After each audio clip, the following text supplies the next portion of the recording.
I love you more than I love myself.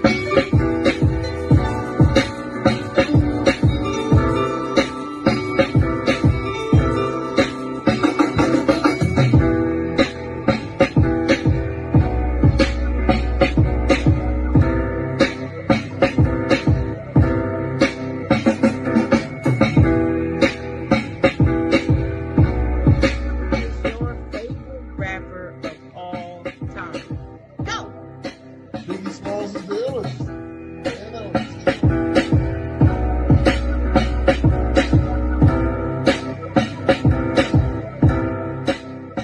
Occasionally, I do something called the 5-star shout out.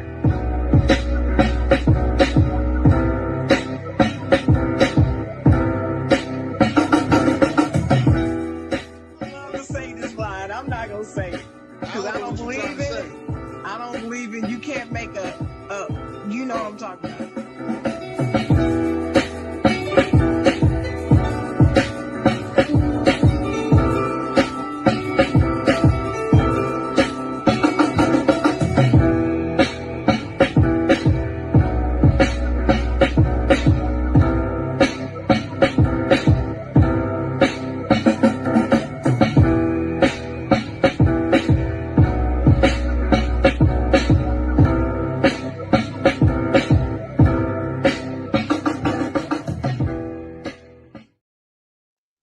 Good morning, good morning, good morning, good morning, everybody.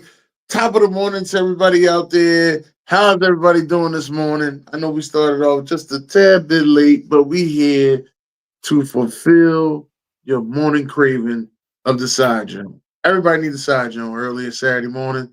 Makes their day go by very well. And as y'all know, I'm here with my co-host, the Chocolate Girl. Good morning. Getting everybody hear me all right. I'm glad to be here. Saturday, my favorite day of the week. Glad to see you. Glad to have our special guest here today. That's Very right. special guest. So yeah, I'm glad to be here. Art to Start podcast in the building. JD is in the house, aka On My Mama, aka Gucciani is in the building, ladies and gentlemen. Clap it up for him. Clap it up for him. Clap it Oh, up. now top of the top. Good looking for having me, y'all. Appreciate you. Long time no see, Mrs. Chocolate Girl. 100%. Congrats on the Steelers on what they doing. I know they lost last week, but it's a hell of a season for y'all. 100. I love to see what's going on. I love the story. We call Aaron Rodgers the story, so I love to see that. 100%. My mama, my dog team 6-2. Yeah, man, we finna have a beautiful week 9 tomorrow, y'all. Man, y'all definitely is gonna have a beautiful week. Not me. I'm gonna sit back and watch y'all. Oh yeah, y'all on the bye. My bad, big Brad. Yeah. Hey, you ain't got to worry about if anybody getting the ball too much or not getting the ball too much. No. I ain't got to worry about too much. But one thing we do on this show each and every Saturday morning, we ask everybody exactly how has your week been. And JD, with you being our guest, we're gonna start with you. I mean, well, you ain't a guest, you're more like family, but we're gonna start with you since you know what I mean it's been a while since you've been on the show. How has your week been? Everything been good. I appreciate you for asking, man. 100%. Everything been good. No complaints. It went by pretty fast. It was a little rough this week. This is my first time saying it on camera. My daughter got into a little fender bender on the way to work on Thursday, you know what I mean? And she said she was 5 minutes away from the job, you know what I mean? Thank goodness, praise to God 100% that everybody got to walk away from the, you know what I mean, from the incident. 100%, you know what I mean?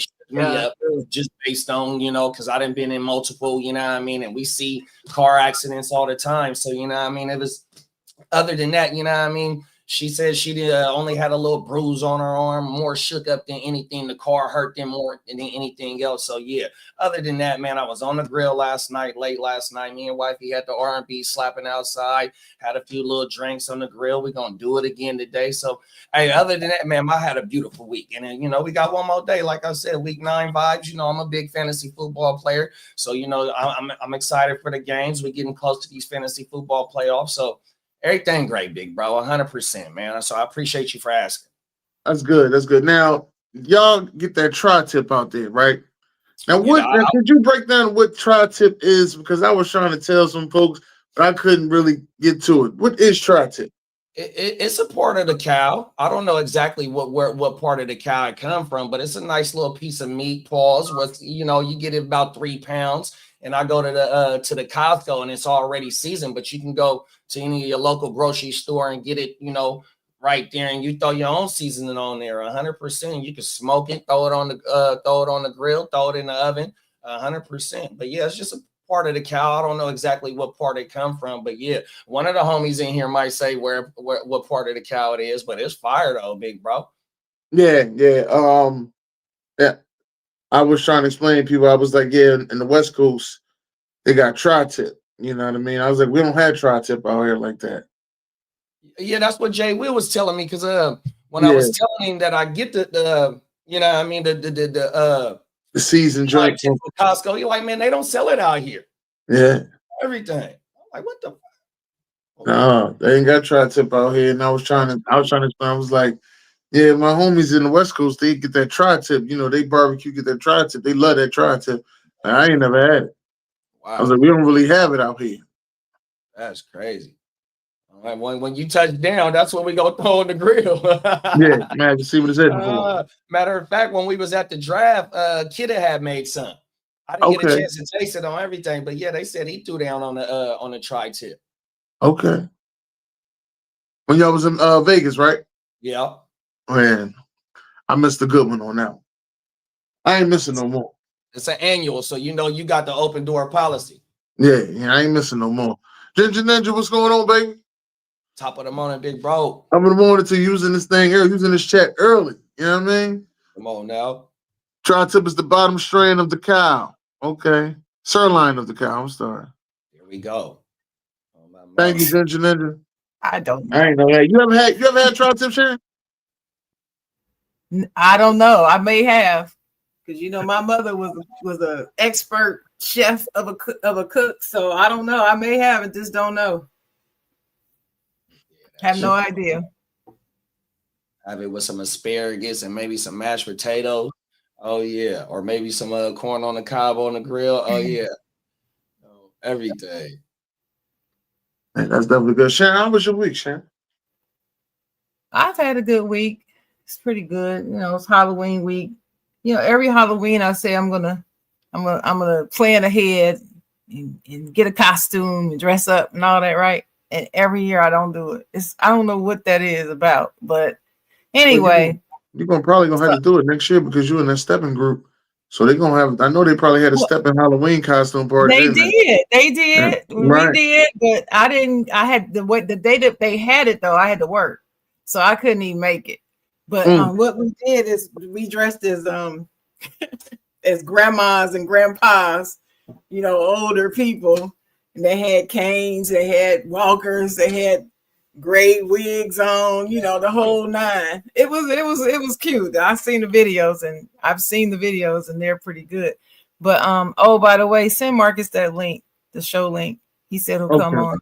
But I can't send it to him because something's going on with my laptop today, y'all. That's why give me a second. I'll be right. Go, y'all keep talking.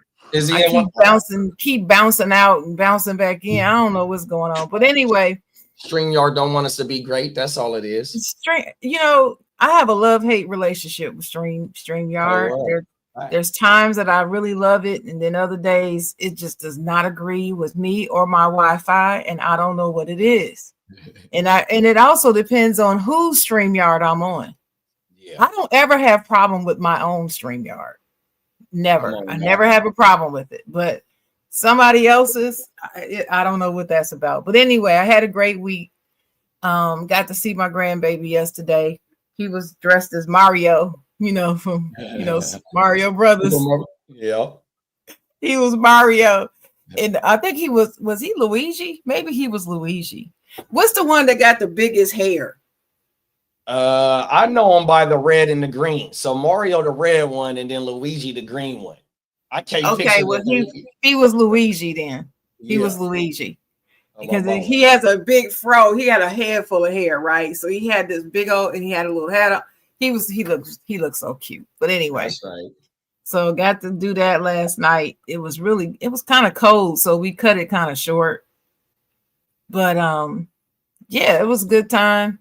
I didn't get to see my sister much this week, but I did talk to her. Work's been busy. I don't know if you know, JD, but I'm in insurance. I'm in property insurance.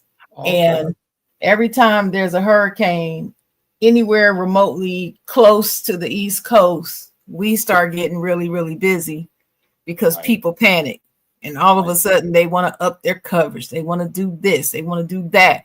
And so we get really busy. So it's been a busy week. Praying for those people in Jamaica. I'm just 100%. Have you seen any pictures of the devastation out there, man? It's really bad. I don't think I want to see them. 100%. Yeah, man. It's not cool. Not cool. But yeah. So anyway, that's how my week has been. Trying to get back into football. It's been hard for me though, JD. Some of the things that we're going to talk about today is the reason why. I've just, with things going on in the country. Yeah, okay, let me explain. First of all, I was born in June. With my birthday, I'm a Cancer. And Cancer people, especially women, are highly emotional, connected to emotion and feeling type of people. That's just how we are. We're very nurturing. We care about everybody, want everybody to win, want everybody to be all right. And when people around me are not all right, then I'm not all right. Right. You know, I can be great. You know, my checks are flowing. I don't have a lot of debt. Only thing I have is medical debt. I don't have much to complain about in life. I have a pretty good life. But what if I was one of those people losing benefits and stuff? Yes, I know at the last minute what the court said, but there are people today not getting their money still. And it's just, I just wonder what these people are going to do. And it's really something. And then, you know, you got places that'll service people, but that'll run out. It's not going to be forever. You know what I mean? So it's been difficult for me to really get into the last couple of weeks of the NFL like I usually am. You know me, JD. I'm usually all in it, ready to talk about it. Terrible you know, I'm all about my Steelers, all about it, right? I just haven't felt it. I just been really worried about the state of the union, so to speak. So 100%. State of the anyway, the state of the union. I mean, over here where I'm at, you know, they it's called Proposition 50. And so, you know, they're trying to reborder the voting lines for congressionals to get these seats and whatnot right now. So it's like a little in-state war right now with this proposition. And, you know, other states is going through that, changing the lines. They did it in Texas, you know what I mean? But they putting us against each other. 100%. Well, they did it here, JD. They did it. All started in North Carolina. We were first to do this craziness. Right. About 3 or 4 years ago, we did it. Wow. And because we have a Republican majority, and they can't win without cheating. Not here. They can't. They cannot, because the majority of people here, we are really right about the 50-50 mark. We might be 55% Democrat as a state, but it's been, you know, all the Democrats don't vote though. See, that's the problem. A lot of people don't vote. Right. You know, they just don't. And so the last several years now, it's been a Republican majority. And now this year, because the president told them to, they redid these maps. And what they did, let me tell you how serious it is here in North Carolina. They literally took neighborhoods with high minority populations. They did it by neighborhood. They drilled down to the numbers of Black, Latino, Asian, all kind of minorities. Right. And they took the highest concentration of them, broke them into pieces, and split them and joined them with the most rural, whitest counties. That's what they did. They took a little piece of each of these bigger pieces and put this little piece in this big piece so they'll get swallowed up. And so now we really literally don't have a voice in the state. That's how they doing out here, because you know, out in California, it's a whole lot of open land. And so, you know, when you got them open lands, I ain't gonna say too much, but we can get put 2 and 2 together. But they trying to take and put them, just like how you said, what other stuff. Right. That's right. And that's what they did here. And it's done now. It's done. There's very little that we can do 100%. about it, And except for just get mad and protest and scream about it. But it's not much we can do about it at this point, right? But but I still believe in the system, and I have faith. Something's gonna happen. Something's about to change, because enough is enough. 100%. So with you in California with the Prop 50, where that came from was Texas changing their maps. And then after they did it, okay, well, Gavin was like, well, shoot, y'all can do it. We have a Democratic majority here, so let's do it here. Right. But see, now everybody all upset. But you weren't upset when y'all did it. Right. Say it, Dennis. It was cool when they do it. That's right. And but it's not. But when somebody else has the ability and the wherewithal to do it, now, you're being shady. Oh, that's not right. Oh, that's corrupt. Really? You don't say. Right. So anyway, I don't like it. Yeah, I don't either. 100%. I don't like that. I don't like it, man. This is some. My thing is, if you, it's like a job. If you believe that you can do a great job, and you do it, then you get promoted on your own merits. But if you really don't think that you're that good enough, then I gotta cheat. You gotta go cheat somebody out of their stuff or salt their game to boost you up. Then are you really any good? No. But you are good at cheating. That's what you are. And you play the game that the other people that's playing in that establishment as well, because sometimes that's what it has to take for them to fall under to the program. You know what I mean? When you got somebody at the top, if they do that same shady stuff, they also want the people around them to do the same shady stuff, because they don't want to get exposed for what they got going on. 100%. Sometimes everybody that's qualified for the job, they don't get it just based on that they are the clean cut person and do want to make the change happen or do want to have, the right things happening. But yeah, they're going to get passed up just based on they not a part of the program, that the program is 100%. Got to be quiet and fall in line, and that's where the corruption comes from. 100%. It trickles down. You see it all the time, especially in local government. These small governments always getting corrupted. Yeah, you're right. It was with all this going on, right? I've had a couple of conversations that made a couple people uncomfortable, because they, it was some people out there just saying, I don't know what y'all so, there's always some crazy people saying some stuff like, I don't know what y'all mad at the government shut down for anyway. All they did was cut off the food stamps. They ain't do nothing. No. This is what I'm saying to him. He just going on. And he like, they ain't do nothing but cut off the food stamps. And that was for black people. I said, no, the food stamps wasn't for black people. I said, if you pay attention to the food stamp fraud that happens every year, it's always all white people on there. Always. Anytime it's food stamp fraud, it's always a bunch of white people on there. Every single time. But you can't tell. You can't convince them of that, though. And I'll be sitting there and I see it, and I was like, they went down for food stamp fraud? Like, this is crazy. Well, it used to, and I was like, there's people out there that are working for the government, not getting paid until the government shutdown is over. So they have to continue working on furlough until the government shutdown is over. I said, there's a lot of that going on. I said, now imagine you work for the government and they told you got to keep working, but you ain't getting paid. And they only get paid once a month. Some of them. Well, all depends on where you're working. You can opt for the 1st or the 15th. In the military, you can opt for the 1st or the 15th. All right.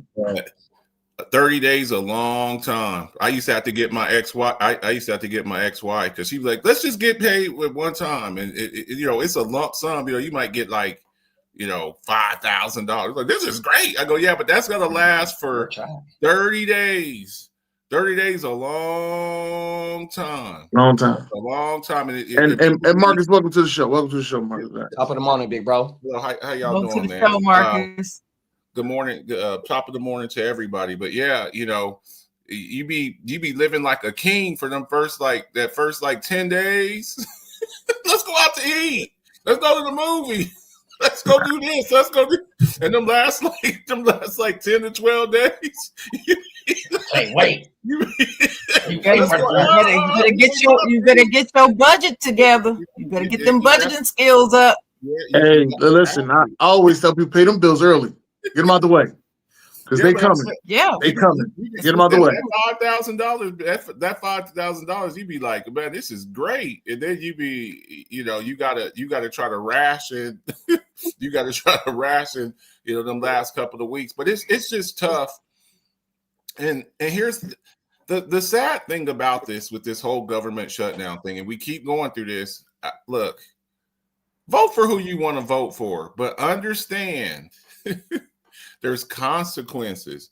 Some people are starting to see now the consequences. All these farmers, they're about to lose their farms. All these people, like Dennis, to reiterate what you were saying, the black population of the United States is like between 14 and 16%. Did y'all know that? The entire United States population is 14 to 16%. So, when they use these numbers, they try to use these inflated numbers and change the narrative. The welfare, the black welfare queen. Well, it's not the black welfare queen. It's the white trailer park trash, the white trailer park trash Becky that's getting all the benefits. But they want to change that narrative. The people who get the most abortions, it's not the black welfare queen. It's the young white girl. So a lot of these narratives. The most people in prison are white people. Well, you got a lot of black people in there. Well, yeah, there are a lot of black people in there, but once again, it's the narrative because you have this has been proven. This isn't presumptuous. This isn't speculation. Blacks and Latinos are given stiffer penalties for the same crimes. There are still people in prison. There are still people in prison that are in prison for marijuana charges, even though a lot of the country has switched over to making weed legal. But you're the drug dealer. You're the drug dealer. It's all of this stuff that's been fed to us, and people have these thoughts on things, and they're just not educated to it. But now, because your ignorance, and when I say ignorance, that means lack of knowledge. And some of it is not ignorance. It's just I'll say this: willful ignorance. Your sound is off, bro. Your sound is off. Yeah, you're on mute, Bogey. So there's consequence. Some of these people, they're going to have to pay consequences because a lot of this stuff that's happening right now, you were warned. You were warned. You were warned about your health care. You were warned about social programs. You were warned about, and he puts the most unqualified people in positions of powers. A goofball like Pete Hegseth, who couldn't lead a pack of mice to a cheese factory. Linda McMahon, the wrestler, Vince McMahon's wife, the wrestling lady, is in charge of the secretary. She's the secretary of education. You know what I'm saying? It's like he went and got the most Christy Nome, the dog killer. She's what was RFK Jr. I mean, it's like the rogue gallery. It's like a Batman, a bad guy. Rogues gallery. Okay, what to do? We're gonna put the Joker in charge of mental health. What could possibly go wrong? With the Joker in charge of mental health. Two-Face is the Attorney General. Two-Face, the mayor of Gotham City. Like he might even see the DA, unqualified like people. Yeah. I agree with you. Two-Face actually is the attorney. It's Harvey. Oh, yeah, that's right. Yeah, I mean, I agree. Because, you know, and you can't just be for justice when it's against people you don't like. And in America, it's almost embarrassing. I don't know if y'all saw this. Selective politics. Was it Prince Andrew? Prince Andrew? Yes. They stripped him of his royal title. His daddy did it. Well, it wasn't even that. His daddy did it. His own daddy said, "We're not having this." No, that's his brother. I mean, his brother. Yeah. His brother. Okay, did which it. Prince? His brother's the king. Girl? I've been calling him Prince. We've been calling him Prince Charles for so long. It's King Charles now. Yeah, he's king now. He's the king now. Oh shit! Is that the one that's married to old girl? Yeah, to the old lady, old broad. Yeah, the old broad. Yeah. So I forget he's the king now. Yeah, King Charles. He stripped his brother, Prince Andrew. He's just Andy now.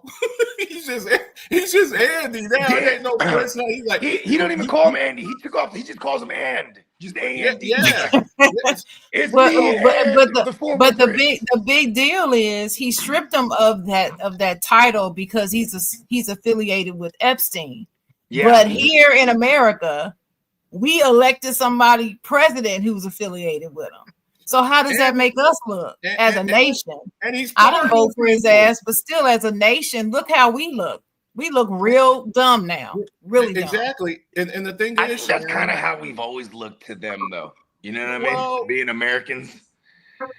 No, there's a like. Look, and I know a lot of people, they're not going to like this. This is look. I do a sports show. This is a political show, so I'm gonna say some things that y'all probably ain't gonna like.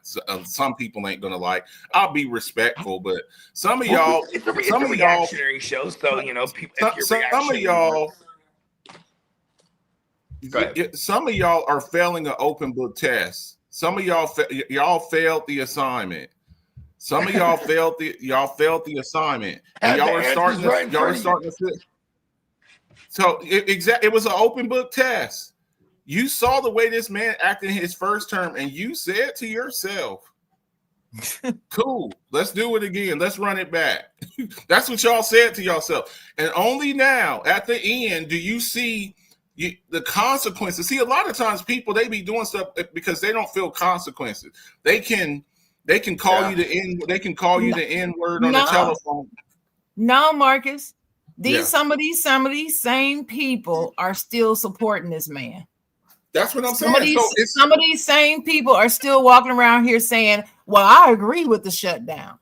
Well, I agree with this. I agree with what they're doing to the ICE doing all of this. I agree. No, you don't. You agree because you think it's against what you don't like. That's what you think. That's what they don't understand is that come January the 1st, they're about to find out when all the rest of the stuff from that big ass, ugly ass bill come out and they start feeling it. They're gonna know then. Because the Republicans are smart now. They made the effective dates of these changes for after the election. They did it on purpose. Yeah. They did it on purpose. So these people rolling around here skinning and grinning, thinking everybody, it's them that's suffering, not me. You just wait. Wait. Here's the other thing, too. Back to the thing with Hegseth. I don't know if y'all saw this. Yes, because Biden never put unqualified people in position of power. Politics are stupid. Just know that the puppet you see is just a. But see, it's the thinking like that is why we in this position right now. That's the thing that gets me. People walking around saying politics is stupid. That makes a lot of sense. Put your face to your comment. Put your face to your comment. No, you don't have to. I don't even want to know who said it. But because it just shows their real ignorance. Unqualified people. The thing that always gets me is the whataboutism. The whataboutism. The whataboutism. Hypothetically speaking. But here's the thing that gets me. So not even just that. What would happen? And what would happen if Barack Obama just unanimously decided to level a part of the White House with no anything. Politics How is dare stupid. you? He's a black man. Can you imagine if Barack Obama? They would have impeached him. They would have impeached him just for doing that. This man leveled up. This man leveled part of the White House with no you now. So the people. So there's going to be a lot of people out there, and I don't know if y'all know this, but I research stuff like this. This is what I do. So to make any changes to the White House, you are a temporary resident. You're a temporary resident. You can't go up in there. So you can't go up there. You're the president. Be like, okay, I'm going to paint the White House black. I'm the president. You are a temporary resident of the White House. It's the people's house. You have to. So to make any type of cosmetic changes, you have to like go through the park services. He didn't do that. He's just like, I'm doing this.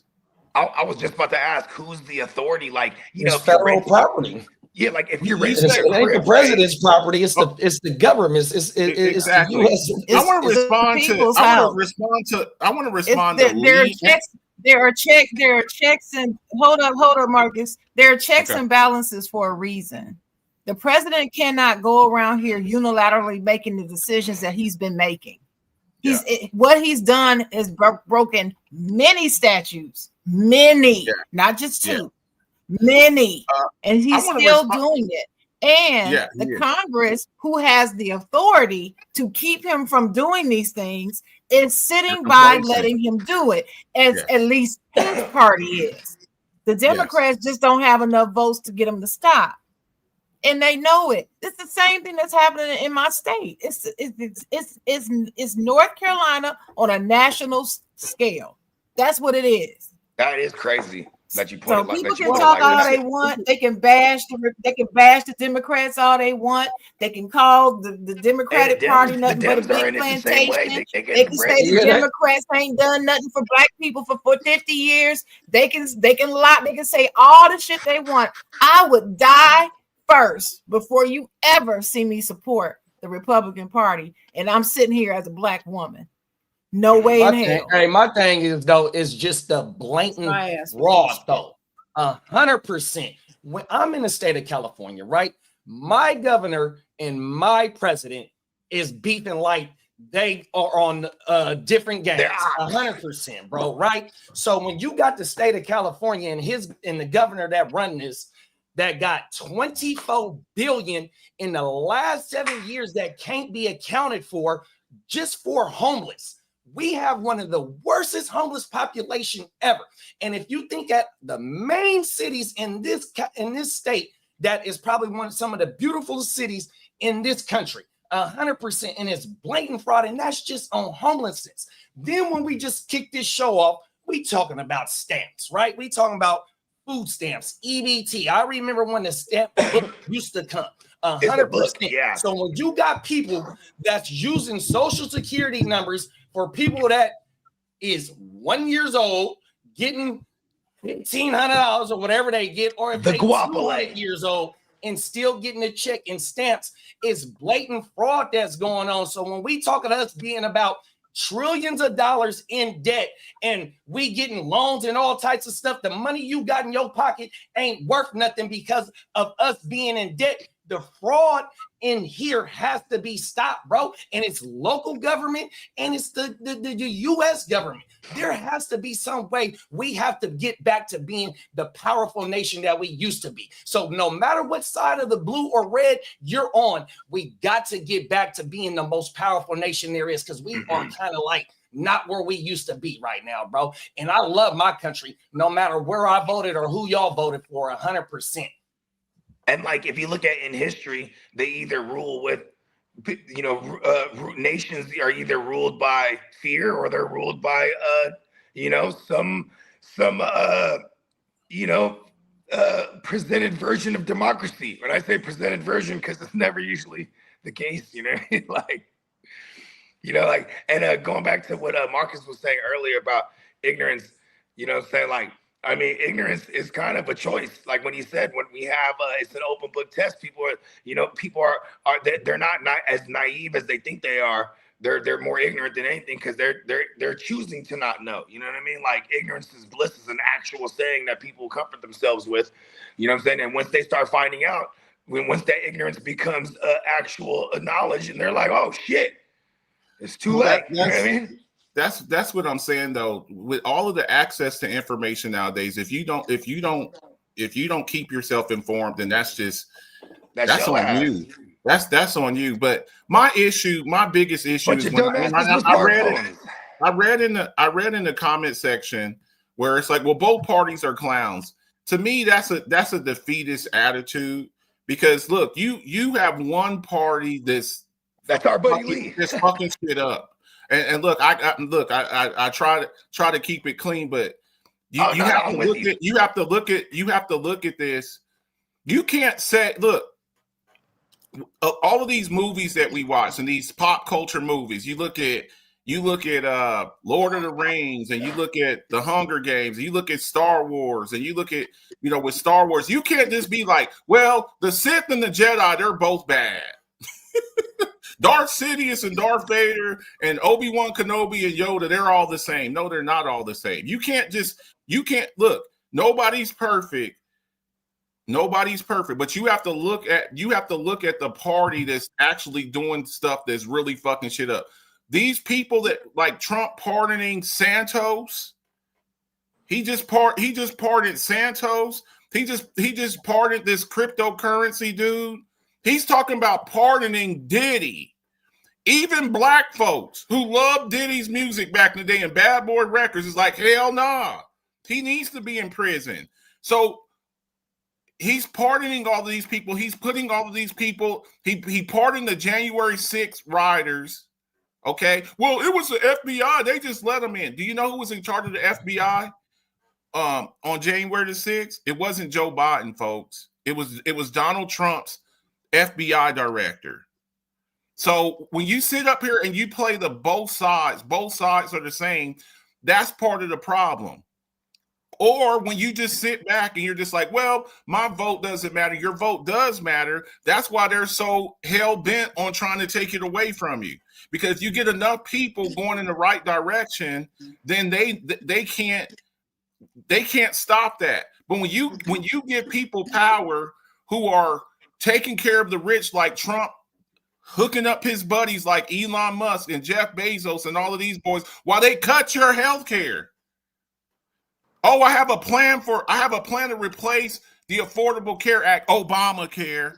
He's been saying that for 10 years. He's got all of the power right now. The Republicans have the Senate. The Republicans have the Supreme Court. So don't tell me you can't get things. Oh, it's the Democrats' fault. Fool! You have the majority in all of in all branches of government. You have the power. The Republicans have the power in all branches of government.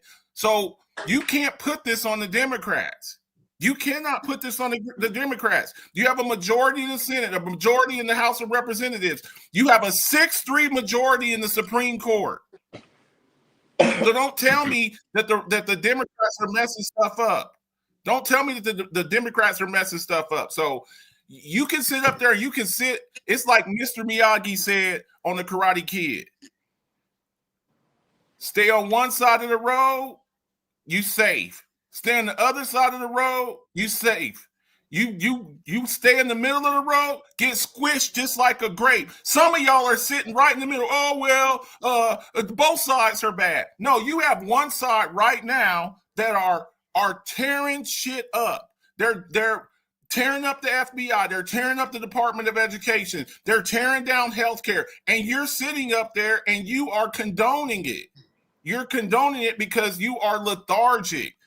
We have to be, that's why when somebody says the term woke. I got something for you, big bro. I hate to cut you off. I'm in the state of California, bro.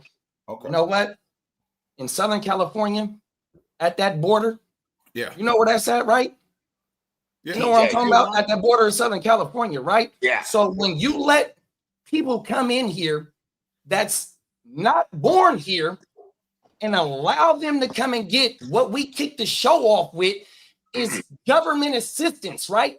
That government assistance isn't for them, right? Now, hold up. One more thing, too. I'm going to tell you how they cook in the books. Now they come in and get licenses. When you got a license in the state of California or a government ID, you know what that allow you to do? Apply for all kind of shit. It allows you to vote, and you wasn't even born here. We got people. You just said something about our convicted criminals for weed when they got felonies on their record. They can't go vote. It get hard for them to get jobs, but yet we allowing these people to come in here, get all type of assistance, and then vote for a certain party that they votes don't even count. I'm in the state where they do that at now, big bro. I got so you. that goes back to my point about fraud on both sides. We got to eliminate that. Okay, I got you. Well, guess what? You live on a border state. That's legally here. If they came here legally, I'm not talking about them. And I'm talking about the people that was born here that have rights that since the government is shut down, they ain't getting their stamps. 100%. I'm not talking about them. I'm talking about the people that aren't supposed to be getting that. Fraud on both sides. I got you. Well, I also live in a border state. I live in Texas on El Paso. There it is. There. Talk about it. Yeah. Okay. So that's a red. So I live in a red state on the border. I live in a red state. Before you got on the show, we was talking about the border things that the lines that's about to get crossed. We got out here in Prop 50, bro. So when y'all did that, it counteracted our governor to try and push the same thing, big bro. They're responding to what they're responding to what the Republicans are doing in Texas. That is the response to what they're doing in Texas. In my state, it's called gerrymandering. Look, hold on. In my state, the Congress, the Dems have 44 seats and the Republicans only got 9. Now, if this Proposition 50 passed, they only gonna lose or they only gonna gain 5 seats, the Dems is 100%. And then when you give up these rights, we don't get to vote for it again for another 6 years, and then the census ain't for another 10 years. Okay, here's 2030 something. Marcus, what was that term you just said, Marcus? What about isms? What about isms? You were just saying it right now. If that's going on in Texas, you were like, it's called gerrymandering. Gerrymandering. In Massachusetts in 18 something. That was the first state to ever do it. I just watched a whole video about this proposition. Okay, y'all talk about y'all are talking about the state of California. Right. Do you know that California is the 4th largest economy? It's been there for the world. My life. He was at 5. We just went up like 3 years. It's been like that my whole life. So you're talking about bro. Why do we have the great exodus of California, bro? Governor Newsom make it hard for us to do business.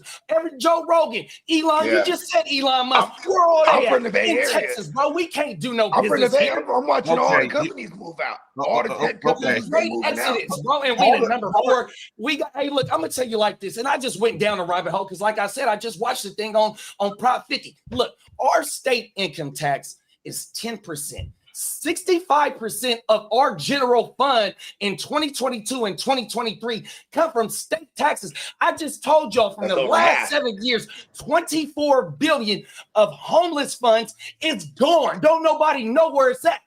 Fraud. Look, bruh. I wish I had some of that money. We can talk about these and here's the thing. But I'm talking about the U.S. citizens. Let me respond. Your anger is directed at the wrong folks, kinfolk. Y'all. Here's the thing. Let me finish. Y'all's the thing with me that gets me is y'all's anger is directed at the wrong folks. Y'all get mad at people about SNAP benefits, but you ain't mad when you give Elon Musk total access to your information. When you're giving tax breaks to Jeff Bezos and Elon Musk and Mark Zuckerberg, you're worried about some fucking SNAP benefits when you got people who are robbing you. You are robbing you blind. They're robbing you blind. You can't do that. I saw this little cartoon one time. It was like this. It was this rich man. He was like, he had the cookies. And he goes, don't let that immigrant get your cookies. And he got like 5 cookies. That's what you sound like right now, brother. And this, no offense to you. Y'all be worried. Y'all be angry about the wrong shit. You got people like Trump, who's enriching his entire family. Your taxes that you pay. So the money that you pay to your state and your federal government, do you know what Donald you want that money to go to motherfuckers that don't deserve it. We have a thing called the emoluments. Let me finish. The emolument. Wait. Hold it. I want to answer. You have the emoluments clause. Questions. You are not hold on a second. You're not supposed to enrich yourself through the office. No, you're not. North Carolina, but hold up, Marcus, and hold up, JD. Let me tell you something about this whole tax question. People are always yelling. Americans are always running all over the country talking about my tax dollars. You don't know how sick and tired I am of hearing my tax dollars. What do I mean? Do y'all remember in the pandemic when they first came out with the vaccine and how everybody was yelling, don't take the vax, don't take the vax. We don't know what's in it. I don't know what's in it. Damn it, you don't know what's in a Tylenol pill. You don't know what's in it, but you'll take it. If you go to the doctor and the doctor says you have cancer, hold it. If you go to the doctor says you got cancer, and this is the drug I recommend you take. You're not going to turn down that drug because you don't know what the fuck is in it. You're going to take it. I know, as a 6-time cancer survivor, I can tell you, I know that's the truth. You're not going to do that. So when people are always talking about my tax dollars, you don't know what the hell your tax dollars is going for. You really don't know where every penny of your tax dollars is going for. Right. So the answer to your question, hold it, JD. What I'm saying, hold it. I can't hear you. I can't hear you when I'm talking. Hey, that's a little bit. So what I'm saying to you, JD, is nobody wants their tax dollars to go to somebody who doesn't deserve it. That's the answer to your question. Exactly. Nobody wants that. Not Marcus, not you, not nobody on the show. Nobody wants that. But I'll tell you what I really don't. Let me tell you what I really don't want. I don't want my voting rights taken away more. I'd rather have Cruella, who lives in a nice house, getting food stamp benefits off of my tax dollars, than I would rather my voting rights be taken away because this motherfucker's in office. You see what I'm saying? So but when this dude, hold it, it's my time, JD. Let me finish. You can answer when I'm done. What I'm saying is, you gotta sit up here and weigh what's most important.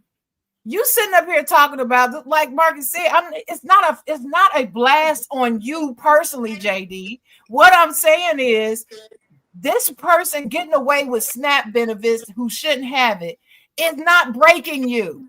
But what's breaking you is the fact that the richest 1% of Americans in this country got a fucking tax break, but yours and mine and ours went up. Quadruple some people's. The tax, I do taxes for people.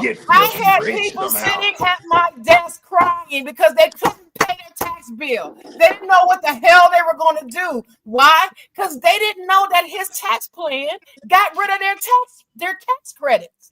They were sitting up here waiting on this big tax return, and they ended up owing $1,500. This woman was a single mama with 2 kids at home, and she had a child at home, and she lost her child tax credit. Where's the Doge money at? Taken away, and why was it taken away? Because of his tax plan. So while he's out here getting rid of these Peasley people who are frauding the SNAP benefit program. It's He's not also only costing frauding all the, of it's you not higher only taxes frauding and the getting SNAP no benefits. returns that you're counting on. It's not only frauding the SNAP benefits. You're blatantly cooking the books for your party by allowing people come in here that's not supposed to be Where's here. Where's your Doge check at? Because Elon, hang on. I see. This was the big thing y'all were talking about. Oh, the Department of Government Efficiency. Which is The a bogus department. It's not even a real department. That was the term y'all were just loving. Doge, Department of Government Efficiency. We're gonna clean up all of this tax and waste. We're gonna clean it up, and we're gonna find all of this mismanagement of funds. Where's your Doge check at? Where's your Doge check at? I mean, no, hang on. Where's the? I ain't saying my check. You give Donald Trump, and you let him have get Elon Musk, who's not a fucking government employee. He. Oh, by the way, a lot of these government departments that were going after him for tax evasion and all of this shit, the kickbacks that he was getting, they give him total access to your fucking information. Oh, what we're gonna do? We're gonna find all of the waste and fraud and mismanagement at, and then what we're gonna do with all the money that we found in the mismanagement of funds? We're gonna cut you a check. Where's your Doge check at? Where's the arrest at? No. You're sitting over there laughing. Where's your Doge check? That's what he said. That's what he said he was going to do. Hey, look, bro, waiting on a Doge check, and you're going to be waiting for the rest of your life. I don't give a fuck about no motherfucking Doge check. I'm talking just about, like I didn't care about no damn stimulus check. Where's the arrest at? Hey, that's a fucking mirage. Don't nobody give a fuck about no $2,000 check, no, bro. It wasn't a mirage because people voted on that. They're like, oh, people voted on that. And that motherfucking damn campaign talking about he going to give you no $2,000 check. Yes, he did. Not just that. He said he was going to did for somebody because you thought you was going to get a $2,000. He did say that, though, JD. He said that. You're going in circles, sir. You're going in circles. He did say that. If people said that they voted for that. If we're going to have a debate, hang on. If we're going to have a debate, we have to have a debate based in reality. Okay? Not assumptions and things like that. So let me ask you this, just yes or no. Did he say when he was campaigning, did he say that he would find the waste and mismanagement? Yes or no? Did he say that? Okay. Yes. Did he say that he would lower gas and food prices? Yes or no? On day one?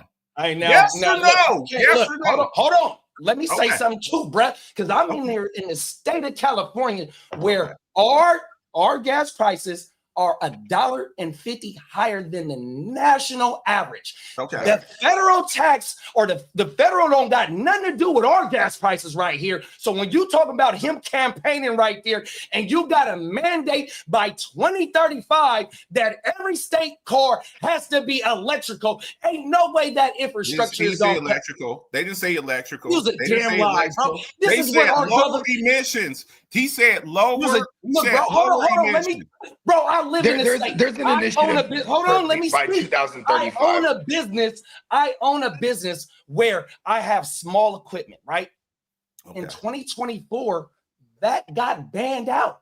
So all the motherfucking people that's in my business that can't buy no more of that equipment, and you got to switch over to electrical. What if people don't got that capital? So when you're talking about the EV, the gas prices and stuff like that being controlled by the president, it's not like that, bro, because we have a mandated thing. Our local government does that. Okay. Wait, Marcus. Your equipment is so expensive. The part of the reason why your equipment is so expensive, let me help you out. I'm here for you, bro. I'm here for you now. The reason why your equipment's so expensive because the dumb fuck president has put fucking tariffs on everything. Did you just hear what I just said?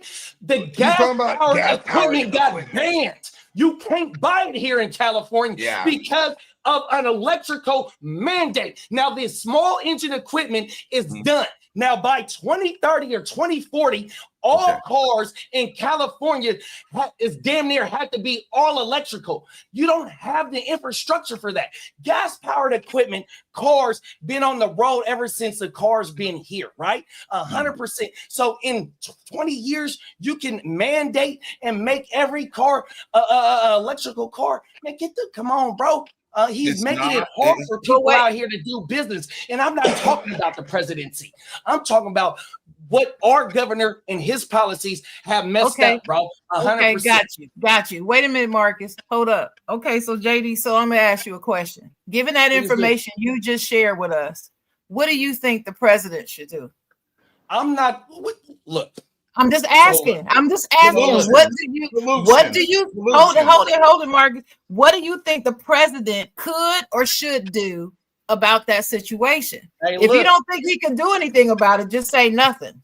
I don't think he can. I don't think he can because do you think he will? Do you think he will? He can't do nothing over here about that. Why not? Why can't the federal government do anything about it? I'm just asking. I'm not saying that you're wrong. You tell me why. Y'all know more politics than me. You tell me why. Wait. No, I cannot tell you why you believe that he won't do anything about it. No, I'm asking you why do you believe he won't do anything about it? What state politics and what federal politics allow Governor Newsom? Because that's what we do. We get the vote. So the residents of California allowed Brud to go ahead and pass that because they voted on that. So I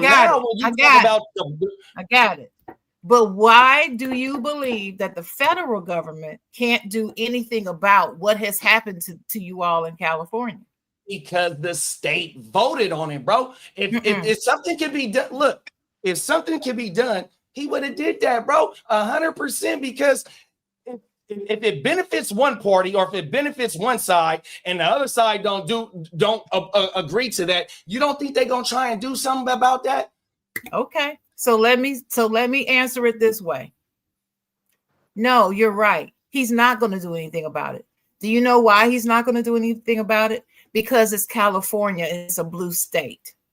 That's why he's not going to do anything about it. That's exactly what I'm saying. If they hold it, let me tell you what Joe Biden was about to do with that situation.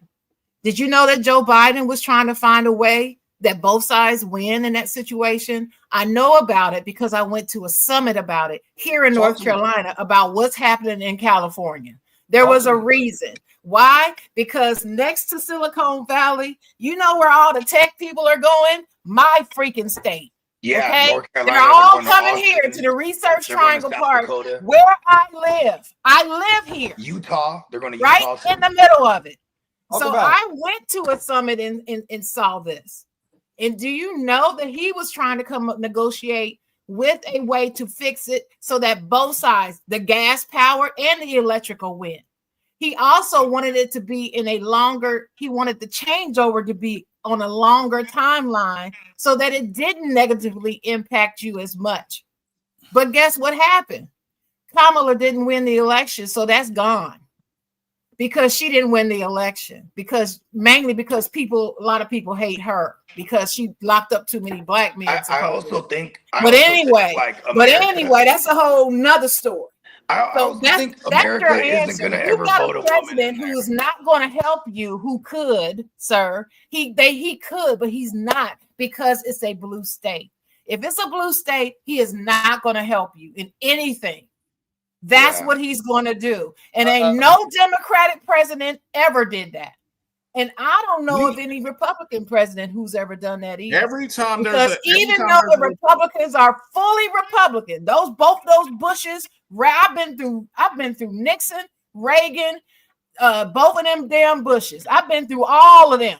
And Trump. And I'm here to tell you, even though they couldn't stand the other side of the aisle, they never punished a state just because they're a blue state, like what's being done now. Yeah. They sat here and took away the funding to help the people who got flooded out in Western Carolina. All the people voted for Trump. They voted for him. And then he laughed in their face when he said, no, they will not be getting these benefits. You also said, I don't want my tax dollars going certain places. How about your tax dollars that go to FEMA that he wants to break up? It's all fun and games until there's a natural disaster, big ass earthquake, until there's a big ass earthquake over there, and he says, and he said, well, it's California. He's doing the same thing to all them people. Ask them what's happening to those people who got ravaged by those fires. I was just about to bring that up. I was just about to bring that. Hold on. I was just about to bring that up. I'm glad you forgive my language. I'm glad you said that.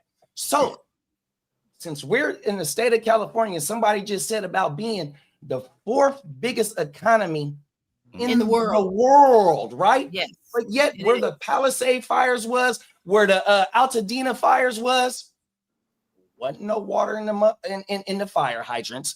The firefighters are cut short. Hold on. Public safety is cut short in the 4th largest economy in the world. Water shortage. How is there not no water in the? We had 1 million gallons in reserve up north. Why is the firefighters being cut short? Why is there a late response time? But yet you're here. Why is cities in LA, smaller cities, talking about going bankrupt? 100. I'm trying to tell you. We're a blue state. I'm a government employee myself. 100% here in the city of Sacramento. $50 million budget deficit. Talking about cutting police and fire. Where does that happen at? And this is in 2008. I know all about it. I know all about it. I know all about all of that. You're right. But this is a blue state. But that's not what we're talking about today. Economy. Stop it. You have a president. That's not what we're talking about. No. We're not talking about federal right now. We're talking about local. We're talking about fraud on all levels. Here's the thing. That's whenever the feds kick in. There are some things. Listen, there are some things that are too big for a state. That's why they have things like the National Guard, and they bring things in because they're overwhelmed. The federal emergency. Not my state, bro. Not my state. We don't depend on federal. We don't depend on federal subsidies like that. Yes, we get federal government for roads and stuff like that. But look, if you have that earthquake, if you have that earthquake one day that they're talking about that y'all are going to have. Hey, don't do that. Hey, don't do that, big bro. Wait a minute. Wait. I lived in Oakland in an 89 earthquake, and I still got trauma from that. I remember that. Time out, y'all. Hey, we don't know when that's coming. Time out. We know that California doesn't depend on money from the government. We know that. We all know that. But that's not what we're talking about today. We get a lot of our money. In this show, what we're supposed to be talking about is how the shutdown is going to be affecting people. Yeah. And how the shutdown, because of the shutdown, all these millions of people are going to be without. It's not really about who you vote for, but it's about the result. What Marcus was saying about 30 minutes ago was it's the consequences of your vote. And something I wanted to bring up, Marcus, in addition to the consequences of your vote, it's a consequence of you not voting. Because what people do not understand in this country is that Republicans tend to vote at a higher percentage than Democrats in every election. That's a fact. That's a fact. That is a fact. And for the reasons, I'm not getting into the reasons why, but that's a fact. I mean, so when a person who is registered as a Democrat decides not to vote, it is a vote for the Republican. The largest Democratic vote ever when Obama was running. You're right, but what I'm saying is, my point is, saying, but that's an outlier. That was an outlier for 2 elections in a row where you had the vast majority of minorities coming out to vote. But it's because we had a minority president, which is another outlier. You know, it's like a once in a lifetime. I got it. Yeah. But listen, when a person who is registered Democrat decides that they're not going to vote, that is not a vote that just goes up in the air. It actually goes for the Republican candidate. Because it's a registered voter. And it's statistics 101. And the problem is most people do not understand that. And they don't believe it when I tell them that. They think I'm lying or I made it up. They're going to vote. But Those it's neo-Nazis, they're going to definitely vote. Those neo-Nazis, they're walking down the street with their Confederate flags and swastikas. They're going to vote. They vote in high rates. They definitely vote. By the way, this is the thing I always like to ask people. Why do they like him so much? Why do neo-Nazis like Trump so much? Why? Because he supports their point of view. His policies fit their point of view. That's the reason why they like Republican. him. He's Republican. He's Republican and they're Republican. Why do neo-Nazis have a parade for Charlie Kirk and why do they walk out with MAGA flags and stuff like that? What is it that they like about Trump so much? I'm trying to tell you, I can't help who likes me, huh? Marcus, I just told you those Republicans ride or die red. They don't care, and they don't care what you do is red. They ride or die with you. But their policies, his policies support their beliefs. That's the reason why they ride with him so tough. That's why they will do anything to put him back in the presidency. That's why they're trying to make sure that he gets a third term, which he's not even supposed to do according to the Constitution. Yeah, they don't even care. They said they're going to change the Constitution. They rather go against the Constitution than to have a different president. But they said he's trying to change the Constitution. So you I know he's trying to. I know it. People that were I got another question for y'all because it just kills me whenever people sit up there and they try to straddle the fence. Do we believe in climate change here with the hurricane that we just seen hit Jamaica? Yeah, I believe in climate change. It's the largest recorded hurricane in the world's history. Correct. I've believed in climate change ever since it first came out. So scientists. These scientists, that's literally their job to sit up there and look at weather patterns and stuff. We just saw the first Category 6 hurricane hit Jamaica like a few days ago. A Category 6. Yeah, in history. Let me finish. Now, these scientists have been telling us for years and years and years and decades and stuff that carbon emissions as the polar caps melt because of gas and internal combustion engines. You're shaking your head. No. So more carbon monoxide in the atmosphere. I'm not disagreeing with you, bro. But gas. Bro, I understand all that. I remember in 2000, was it 2002 when Al Gore dropped the video of the movie about how the climate change was coming and all that, bro. Okay, so these people. Okay, so yeah, I'm not disagreeing with you about that. But when you're trying to make something in so short amount of time and force it upon people, and then when you got to take away the credits, so like when Tesla first dropping cars and stuff, they was giving people credits to buy them cars by giving them incentives, you know what I mean, because it was at a high price point. 50, 60, 70, 80, 90, 100,000 when them first cars came.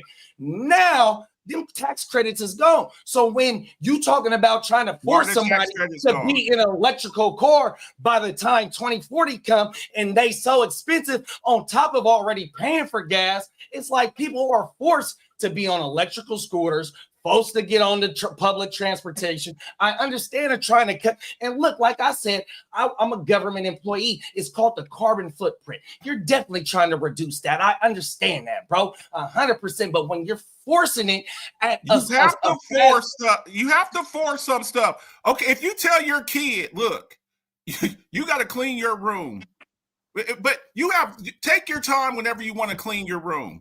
If you don't force certain stuff, people will never change. They'll never change. We understand, us who do research and stuff like that there is too much carbon monoxide in the atmosphere. We see pieces of icebergs and glaciers breaking off into the ocean. We see fucking polar bears swimming that used to be on ice. They're out there. The most vicious animal in the animal kingdom, by the way. You have to fix that. and it's uncomfortable. A lot. You think Exxon wants you to fucking switch to a fucking electric car? You think Exxon, Chevron wants you to switch to an electric car? No. So they try to drag out these policies. Well, we'll make it for 2060. No, fool, not you. I'm not calling you a fool, sir. We have to do this shit now.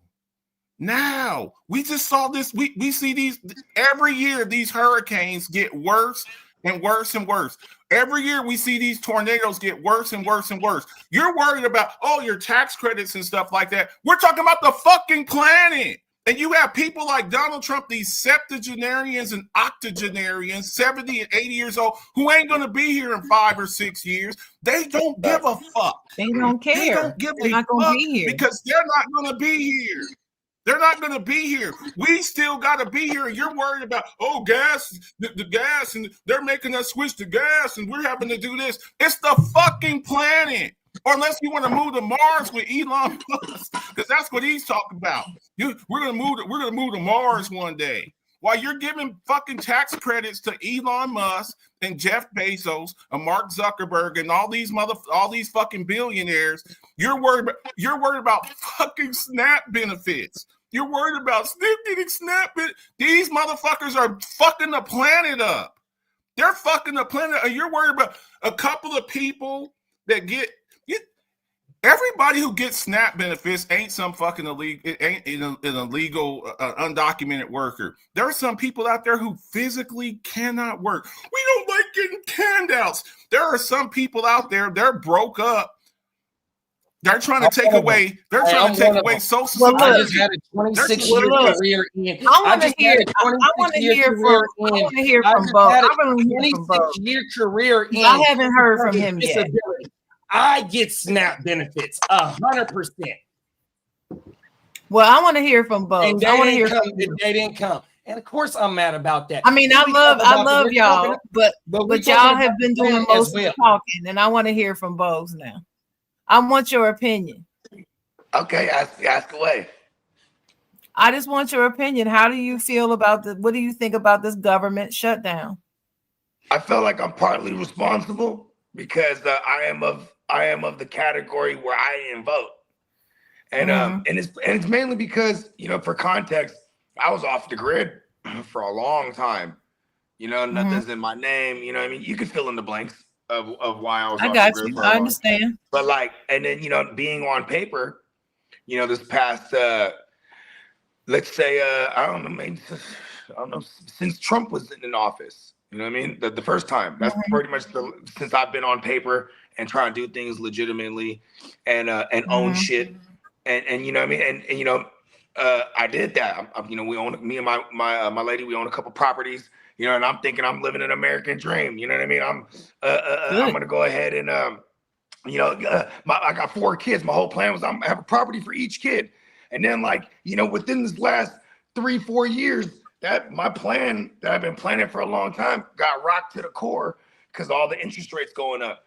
And then for me not being as educated as I should be on these things, I'm like, well, who do I get angry at? You know what I mean? Because now my properties in California that were building equity, now them shits is lethargic as fuck, sitting stagnant while this interest rates is high. And then there's all this other shit going on. And now I start feeling like, wow, this is personally affecting me, where now I give a fuck, right? When before that, I'm like, I don't get, everybody's tripping. As long as I get my money, I'm not tripping. I'm not even finna vote. You know what I mean? And then I'm like, you know what I mean? Being in California, where I pride myself being from here, because you have to be multifaceted. You can't necessarily just depend on one means of income when you're from specific areas in California, like I am being from the Bay Area. You know what I mean? So I took pride in having these things instilled in me. But now I'm out and hit this brick wall at 40 years old, and I got these properties, and I'm trying to sustain. I got these multiple properties I'm trying to sustain, and all the shit that's happening in the government is affecting what my personal plan was. And what's resonating with me is what you just said earlier, North Carolina, when you was like, if you ain't voting, you part of the statistic too. And that's what made me think like, shit, I might have should have picked up something and read something. I mean, it makes me contribute to the dumbasses with smartphones, right? Like we got all the information there, but we also got to be careful from where we get our information from, because there's misinformation, and a lot of those people that are misinformed is because they're paying attention to shit that's trending. You know what I mean? What usually trends? Things with a negative connotation. There's not someone like, hey, let's do this, guys. This is positive. They're usually talking about, hey, look what they're doing. That shit's negative. You know what I mean? And these things catch fire. The main reason why that happens is because they don't know their way to a library. They don't even know what a library is. You need to go to the library. You can't trust stuff on the internet anymore. You don't. Yeah. And if you don't know what a legit site is, you're not going to be able to figure out and decipher what's misinformation and what's not. And then you've got these sites that are purely satire. And they don't always explain that their articles are satire when they release them. And if you don't already know that that's the kind of outfit this is, you read what they say and they say, oh, well, that's fact. It's on the internet. It's true. No, hell no, it's not true. And then that's what makes it so hard for people like me. I'm old. I'm a Gen Xer. And I've seen too many decades. I've seen too much, and I know too much. And I know too much history because I'm a history buff. History was always my favorite subjects in school. Because we want to make sure history doesn't repeat itself. And I've been following politics since I was 10 years old. Okay? 10. I'm 10 years old. All these other kids outside want to play kickball. I want to sit in and look at what President Carter is talking about. You see what I'm saying? That's how I'm wired. So I've always been wired this way. And I've lived too much. God bless your awareness. So when these young people come up here now trying to tell me what did and didn't happen back in the day, I look at them like, you don't know what the hell you talking about. I lived it. I know what Hillary was saying when she said the word super predators. I know what she said. And let me tell you, I was one of those voters who voted for that damn crime bill. We sure did. The 3 strikes. And all of us voted for that. We wanted that shit because crack was ravaging and we did not know what the hell to do. We had never seen anything like it before and we wanted it. And so now when these young people come up talking about vilifying her, I'm like, you have no idea what you're talking about. Yeah. You have no idea what she, Bill Clinton, Joe Biden, and all the rest of the Democrats, you don't know what you're talking about. You were not an adult back then when this was going down. I watched crack ravage my whole city. The whole west side of the city was just ravaged by it. And it was out of control. Kids couldn't even go to school. So don't talk to me about that. But this my point is people have got to go back to the library and start reading credible things and get off this damn internet. There you go. That's the word. And not just that, listening to your elders, people who actually were here, you know, that's why we need to listen to Mama and Nana from back in the day who were actually there. A lot of these kids, they don't know a lot of stuff. They think that now the way things are now was the way it always was. When I told my kids that, you used to couldn't drink from a certain water fountain, I find the term MAGA extremely disrespectful. Because when you say make America great again, I saw this debate between Candace Owens and T.I. And he was like, what exactly time frame do you want to go back to? You know, women couldn't used to own property unless it was under their husband. This was just 50 years ago. The Civil Rights Act of what, 1964? I was born in 74. I was born in 74. So when you talk about Jim Crow laws and slavery for 300-400 years, and then post Reconstruction after the Civil War, and you're sitting over there talking about, I want to go back to make America great again. When you couldn't vote, when you couldn't own property, when you couldn't get educated, You when couldn't even somebody be could taught just to read. when somebody You when couldn't somebody even could read. just They couldn't even read. you could They told us we couldn't read. We weren't allowed to literacy learn to tests read. They would when you kill couldn't vote. us if they Yeah, knew we were reading. when They would kill us. first you couldn't vote, and then when you could vote, you had to take a literacy test to vote. And you're voting for the people who think Charlie Kirk should get a fucking statue, and for Yeah. Trump who's made a lot of this shit, who wants to name fucking bases after fucking Confederate generals for Robert E. Lee. And you're voting for the man who says, yes, we need to keep this up. Let me tell you a little something. As a person who was in the military, I'll tell you a little something. I went to Germany, and these people, the thing that they like to argue about, history. They're trying to get rid of our history. Do you know that there's no Hitler statue in Germany? No, they know what their history that shit was not good. And you're voting for the same people who neo-Nazis vote for, because you don't like little pieces of legislation that you don't like. There's some things we could negotiate about. There's people out there who think you shouldn't fucking exist, and you're agreeing with them. Because you don't like certain parts of a bill, because you don't like your taxes or what. We can have a debate about taxes and stuff like that. These people want you wiped off the face of the planet. A guy like Stephen Miller in Trump's cabinet. A guy like who's Stephen Miller? Oh, let me. I got this, Marcus. Let me tell you. Wait, Marcus. Let me tell you what Stephen Miller just recently said. He stood up in front of, I think it was a church congregation, and he said that this nation was built for white people.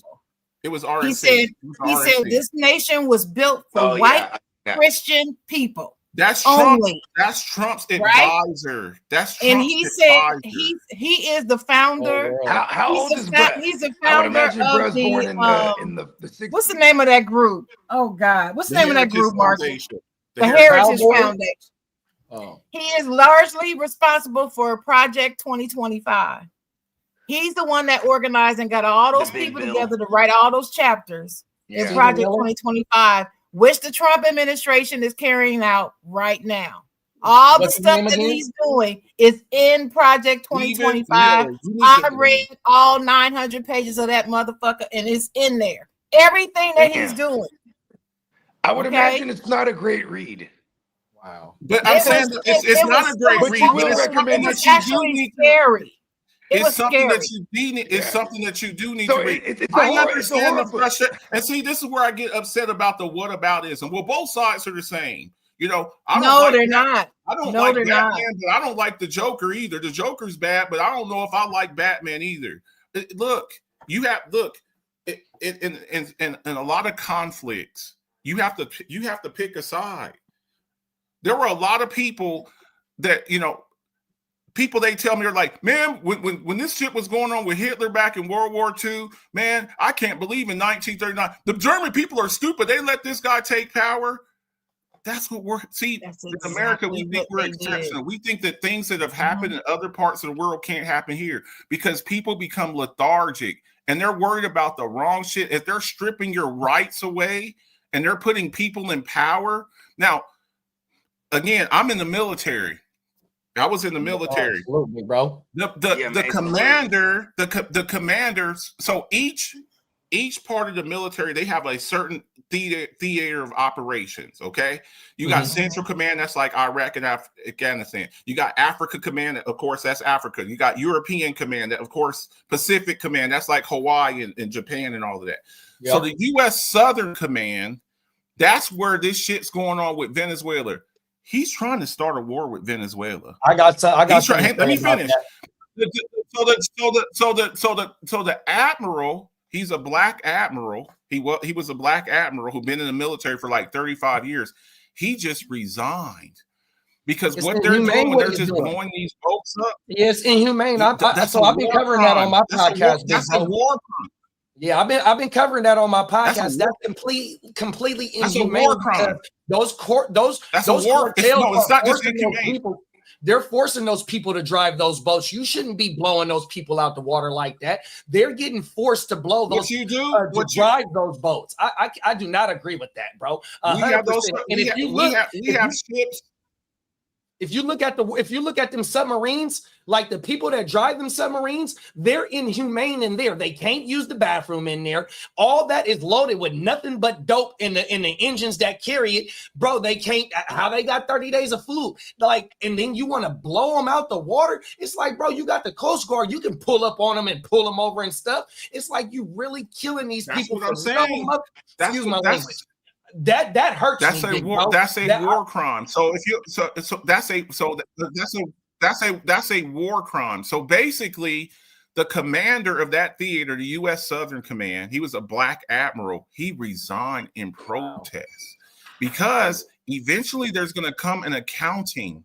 There's going to come an accounting, and just like with the Nuremberg trials that after World War II, all of those SS officers, all of those. Yeah, they all became American Nazis. They had a trial for them after World War II, and a lot of those officers for the SS and the Nazi regime, they're like, oh, we were just following orders. That's okay, because we're gonna execute you because you knew what you were doing. You were the ones that was pushing the button on those gas chambers and stuff like that. A lot of United States military in the next few years, as long as this goofball is in charge, they are going to have to make some decisions when it comes to their military career, because eventually there will come an accounting where you're going to have to answer for some of the shit. That admiral, he resigned because he's like, you ain't about to get me down the road. When they're like, well, who gave the order to blow up these boats? Who gave the order to blow up these boats? Trump will probably be dead. JD Vance, what he's probably going to do, he's going to be, well, I was the vice president. I was just going along with what my boss was saying. Mm-hmm. Pete Hegseth, he's going to be like, well, I was the Secretary of Defense, and I was just doing what the president told me to do. So what they're going to do is they're going to pass the buck down. Well, you were the commander of the U.S. Southern Command. You gave the order to blow up these boats? Cold world. Yeah. So you have to look at stuff like this. This is why Marcus, this is gonna be Iran Contra all over again. Iran Contra. Pass the buck. Weren't we like sending them weaponry and things of that nature? Yeah. Who's that? In the Iran Contra scandal. So I'm reading some of this. Mr. Bakes a lot. I see you got a lot of stuff to say. You're saying we shouldn't vote for one side because extremists vote. You have to vote for what benefits you and your. No party will hold all of your value. Yes, but you have to look at. You literally have neo-Nazis that supporting them, walk around with MAGA flag. You voted for people. You voted for a person. You voted for a guy who is endorsed by the KKK and neo-Nazis. I don't know how much simpler to make it. We can disagree on tax cuts. We can disagree on this. We can disagree on that. Military spending. You voted for a person. You voted for a person who is endorsed by the KKK and the neo-Nazis. I mean, I don't know what else to say. I don't know what else to say to you. Yes, are there extremists on both sides? Yes, there's always going to be extremists, but you have to look. You have to look at what's going. You have to look at what's going on, bro. Like I don't know what else to tell you. I don't know what else to tell you. A guy who sits up there and openly says, "I can run for a third term," which is illegal. It's illegal. A man who that is crazy. A man who just demolished parts of the White House. A man who says that he can just grab women. A man who is a convicted felon. A man who is hiding the Epstein files. He has the power today. If he said he wanted to, this separates us instead of you. There's another president in the and that's the what about. That's the what about it. There's another president in the Epstein files too, though. We got to be aware of that. Yeah. It's one more. And guess what? Has been taking pictures with Epstein and is on the flight logs. It's one more president that's on the flight log with Brett. Okay, got it. Okay, which guess is what? The other president. Anybody who's on that. See, here's the difference between me and everybody else. Here's the difference between me and everybody else. I don't give a fuck. I don't care if my own daddy's on there. Hook them up. Whoever's on that list. See, y'all. What if Bill Clinton's on that? What if Bill Clinton's Lock them up. on that list? That's what I'm talking about. Hook them That's up. what I'm talking about. Hook them up. Yeah. Hook them up. Hook them. I agree with you. No, I definitely agree with you. But one of the reasons why that shit ain't coming out is because of the president. That's why I talk about these people that say, well, he promises made, promises kept. So Mexico paid for the wall. I'm going to end.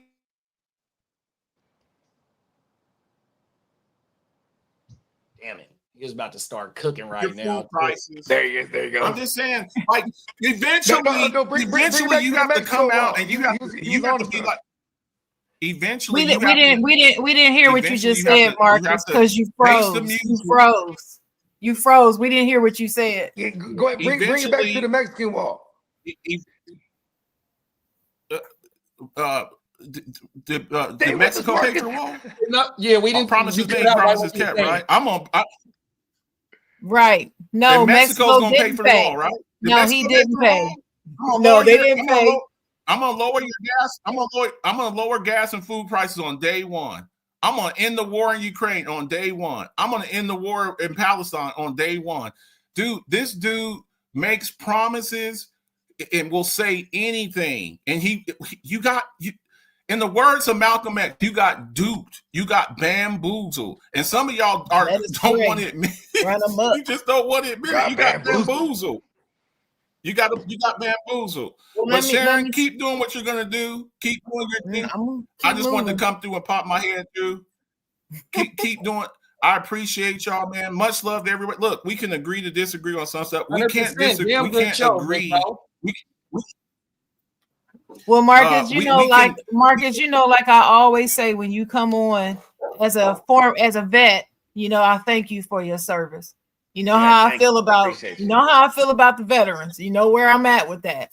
My father was a veteran, so I do it all over again. But I'll say this to a lot of people out there: if you support a vet, don't vote for a person who says vets are suckers and losers. I'll just leave y'all with that. If you say you vote for, I don't give a damn about free pancakes at IHOP on Veterans Day. Don't vote for a person who says that veterans are suckers and losers. Before you leave, Marcus, one more quick one. I don't care about a free.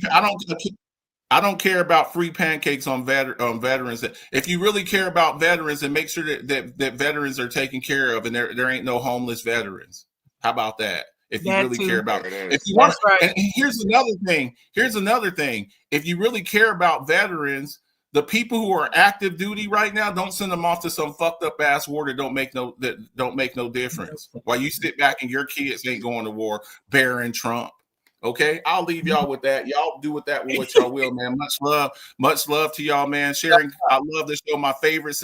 Look, I used to have my Saturday morning cartoons. This is my Saturday morning show where I sit back and have my coffee. I do coffee talk Monday through Thursday, but this is my coffee talk where I get to come up in here and I can sit back and watch. Hit me up. By the way, tonight, make sure y'all watch Alphabet's football show, talk show tonight. Hit me up in my inbox. Watch the show tonight. We're going to be doing our predictions and all that stuff. We're going to make up for our show from last night. All right. From last night that we didn't make sure y'all tune in. Hit me up on Facebook. All right. Much love to everybody. Much respect. Sharon, keep doing your thing, chocolate girl. I see. Thank you. Yeah. All right. Bye. Marcus, everybody. Marcus the Alpha. I don't know where Marcus is. He's probably there. But I wanted to move on to the NBA scandal. Okay. Yeah, let's go. I want to talk about the NBA betting scandal. Let me say this first. Let me give you this disclaimer. I have not read all the details about what they're alleging happened. I know one of you two probably have. So y'all can fill the people in on what they're saying, who did what. So whichever one of you want to start, y'all can start. But I don't know exactly the gist of it that I got. What happened? So the gist of it that I got is it's a gambling ring. It's a poker gambling ring. And so a lot of these stars, these NBA players, they're involved in it, including like some coaches, or at least in this case, one for sure. And they bringing in people to play, and they're walking into poker matchups underworld shit, obviously, but they're all being set up. So these guys will go in there, win a bunch of money one day, come back, and then get got for everything. And this is like, so they've already got tens of millions of, maybe even more dollars than that we from that alone. Then there's the players that are shaving points, or they're faking injuries for like, hey, I need the under, boom, then bruh goes down.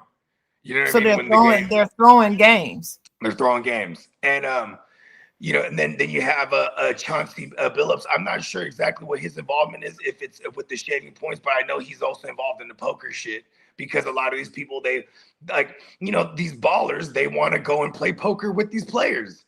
You know what I mean? So the players and the mob, which they're saying it's some one of the crime families from back in the day that still exists, is kind of running this whole thing. They said they would call these guys the face cards. Like, they had a term for them. The celebrities are the face cards. They bring in the perk, or what do we call them? The Johns, or whatever you want to, they bring in the victims, and they get got. And a lot of times, and then not to mention the players that might have got themselves into some sort of debt and starting to have to pay off their debt, shaving points in these games. You know what I mean? Like, my mind goes to everywhere, but that's pretty much the gist of this whole thing. And it all hits the fan. And we just had Gilbert Arenas a couple of weeks ago, or about a month ago. Yeah, also. and what was he doing? Something like an alleged hosting a poker joint at his crib. And you said that he wasn't even there, that he rented it out to somebody. Yeah, but that is also tied to some type of crime family or something as well, too, though. And so, like, when Gilbert responded on his podcast to what just happened with Chauncey and him, it's like, look, everybody that's getting arrested, look at the people that's getting arrested, but yet in the headlines, when Cash Patel said, "Oh, Gambino family," or "whoop this, whoop whoop whoop," and several syndicates, where are those arrests being made at? 100%. You know what I mean? So it's like, yeah, how come they can't say their names? They can't. They're not. For real. Well, no, it's not cold world. That's intentional. Man, do y'all see what's going on? See, this is why I'm glad. This is why I'm glad we're talking about this, because when I first got the news that all this was going down, I just sat back and I just like, I said, really? All of a sudden, this is it was October, September, October. It was October. Yeah. It's like, this is October. This is a month before the election. Okay. That was my first pause. And then I started listening. I did listen to, some of the reports about it. First of all, Cash Patel is incompetent. So, do I believe that he had anything to do with this? No. This investigation started when Biden was still in office. Okay. When the real FBI agents were still a part of the FBI. Wow. Okay. So I'm not sure if people are aware, but when presidents change, the agents of the FBI usually stay. They don't change with the president. They stay. Now, only Secret Service changes. The FBI secret secretary, the secretary of the FBI, the leader, that changes. Yeah, that will change. Unless the head director, or whatever they call it. Right, unless the president decides to keep that person on, which some presidents have done across parties. Not in this case. No. Yeah. And what also has happened at the FBI, at the Bureau, as they like to call it, many of the FBI agents that were there previously have left as soon as the election was over. As soon as January 20th, by January 20th, they were gone. It was like hundreds of them. Career workers who decided to leave because they saw what was coming. Since January 20th, hundreds of more have left after they've seen how it's being run and operated. Yeah. And then there's a third set of people. When he got to looking at that shit, he was like, "Oh, I'm out." You know what I mean? Right. And then there's a third set of people that they have terminated for no reason, no cause. They weren't incompetent, they weren't bad, but they got them out of there. They said, hey, you know why they got rid of them? That's because them is the ones that was investigating Trump. They were not only Trump, but Elon Musk too. Oh yeah, so that's cold. These is career workers. Like I said, politics. You know, I'm a local government employee. It's like, look, you work your whole career to get promoted. You know what I mean? 100%. Then when you get promoted, when you retire, you get more money on your check because you get a higher level of pay rate. 100%. And it's messed up that I gotta leave because I feel like I'm getting attacked for doing my job. I totally agree with that. Then on the other hand, like how we first kicked this off, like right. And like how you said, Patel is incompetent, right? So I watched the congressional hearings when they was talking about why the Epstein files and came out. And it's this one sister that was grilling him, lighting him up, tearing him up, bro. You I saw that. To have his job, right? So when you got the FBI director taking time out his day to talk about some NBA gambling, like, look, bro, you talking about NBA players that, hey, I'm not disrespecting the NBA players, but you got a whole lot more on your plate to be coming down out your seat to talk about some NBA stuff. You need to get it cracking somewhere else, bro. Well, like I said, I'm not agreeing with everything. That's where I'm going with it. But that's where I'm going with this, JD. This is where I'm going with this. So I'm looking at the timing, and I'm like, why is this coming out now? You know, if this started under the Biden administration, you know, the FBI are very patient. They'll take their time. Yeah, because they want to make sure they're full. Never in a hurry. Yeah, they're never in a hurry. What's their conviction rate? 98? 98%. Yeah. 98%. So they want to make sure if they don't got you dead to rights, they want to make sure they got so much on you that you cop out and you plead. That's right. And I respect that. I respect that. So, but like you said, they'll play the long game.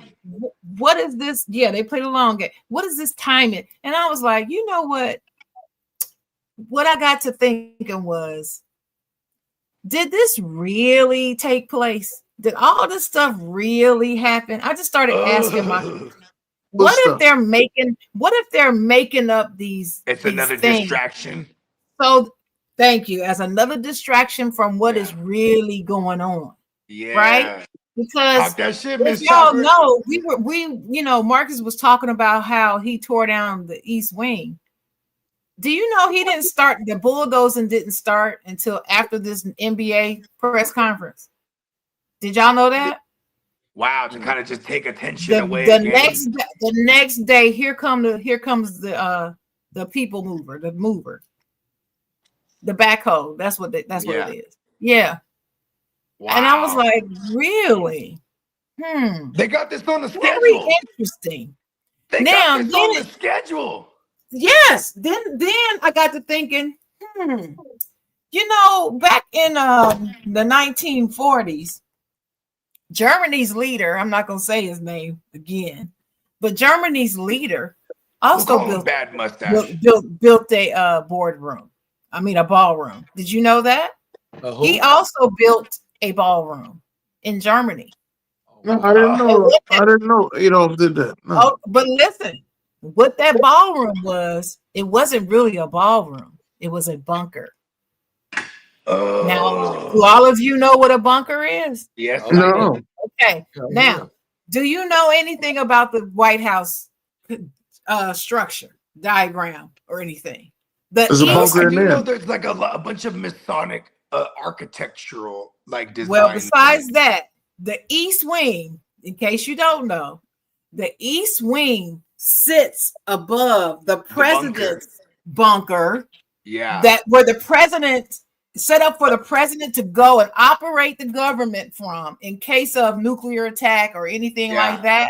That's where it is. It's under the East Wing.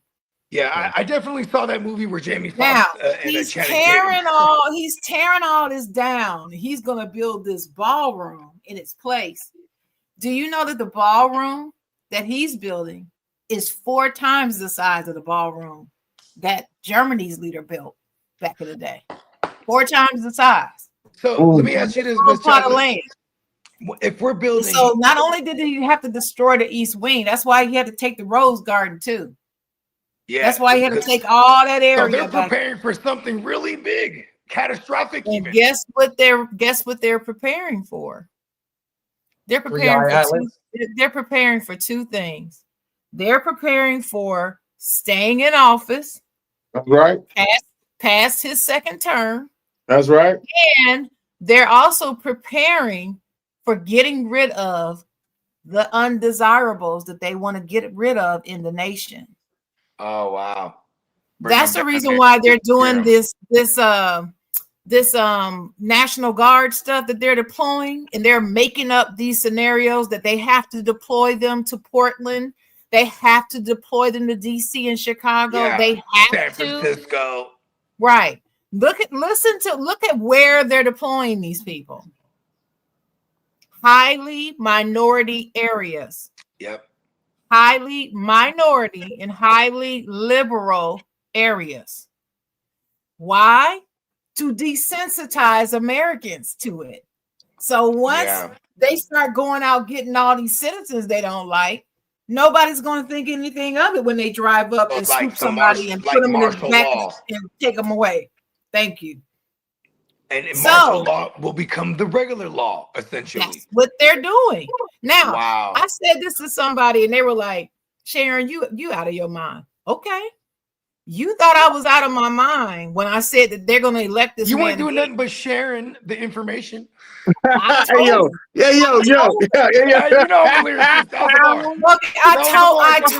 that they were going to elect this man again.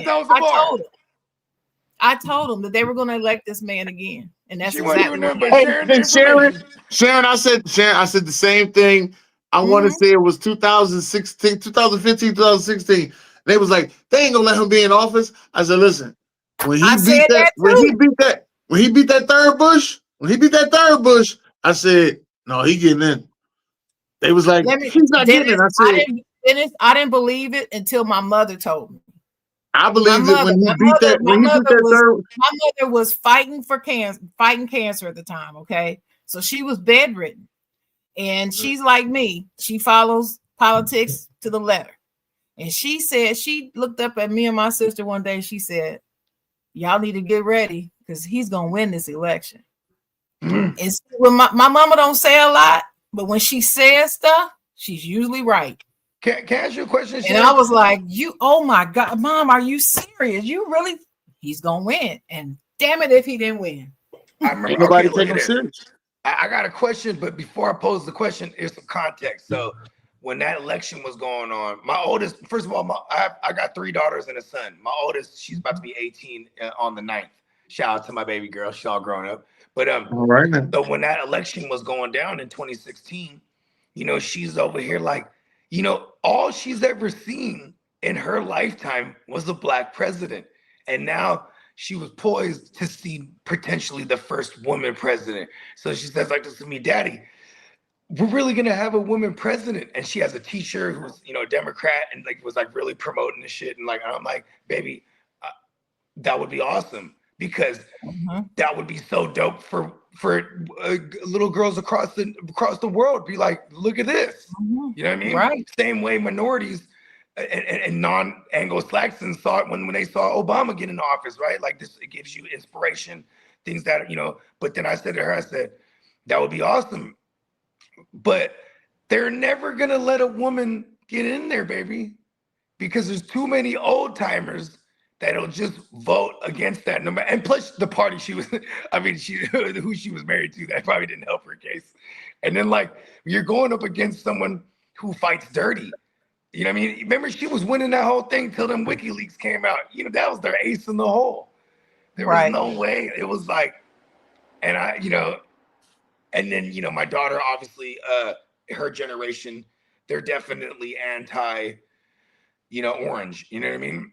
And so, when she says certain things to me and I'm like, man, if I was more educated, I'd be able to point her in the right direction. But it's also, she's growing up in an era where they're fed information through social media and things of that nature, you know what I mean? And the friend groups you hang out with and grow up with, their opinions tend to rub off too. And I'm like, I'm steady. What scares me the most, to get to my point, is like, are we worried about the youngins actually having their own opinion?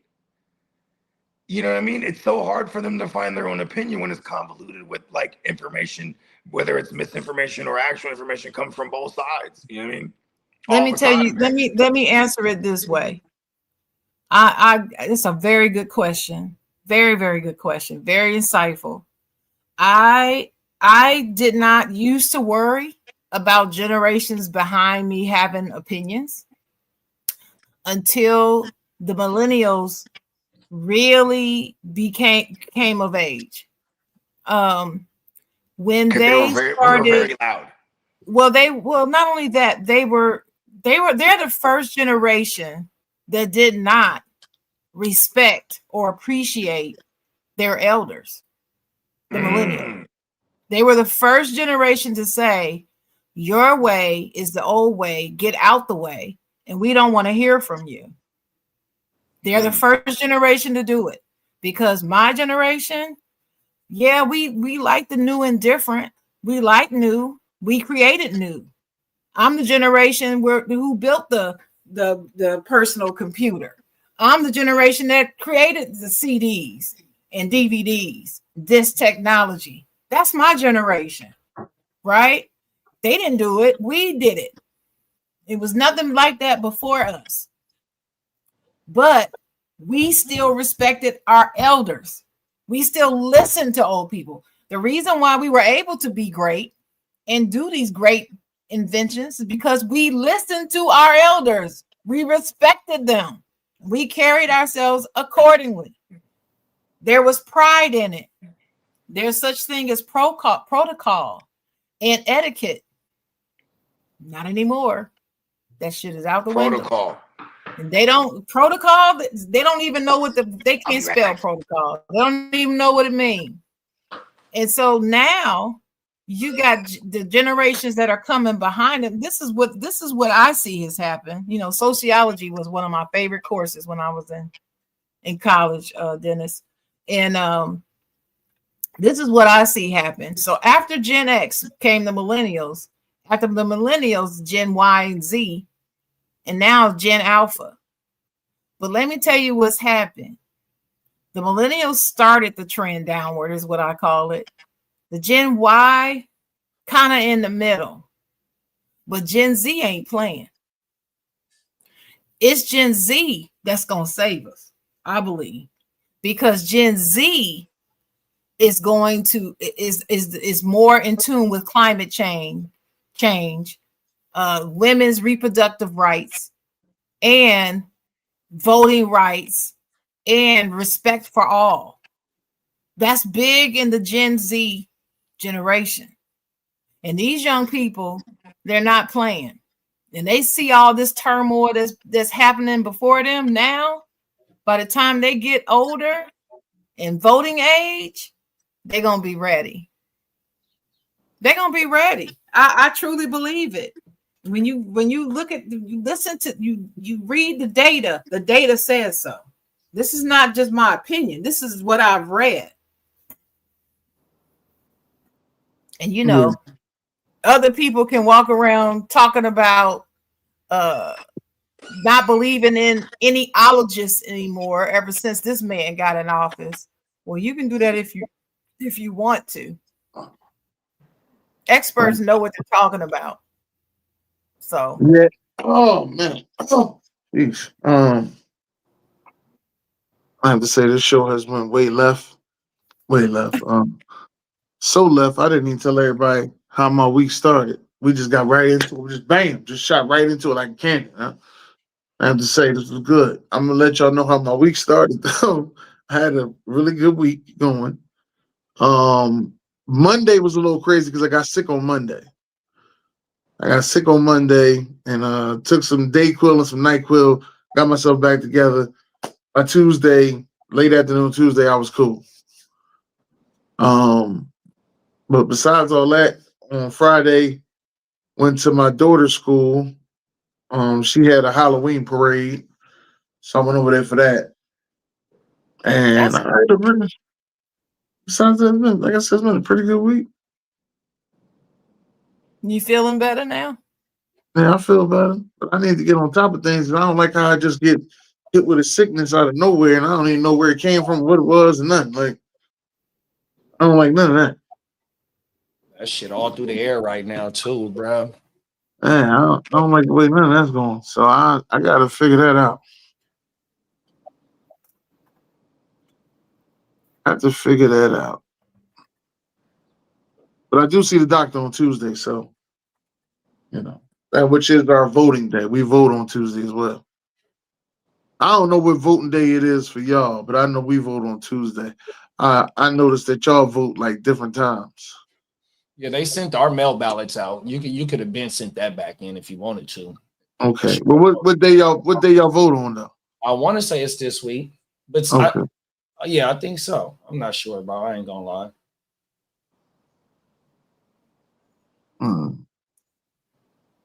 Well. Besides all that, though, let's end this thing off on a nice note. Besides the politicians and NBA scandals, what are y'all plans for this holiday? Thanksgiving. I'm talking about.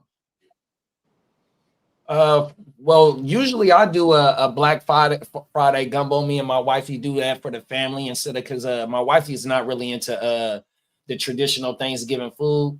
So we'll do that for the family. I think I might go to my grandma's house for breakfast on Thanksgiving morning. And other than that, just come home and kick back, bro. So your wife don't like turkey? She do, but she not just a fan of all the extras that come up with the Thanksgiving thing.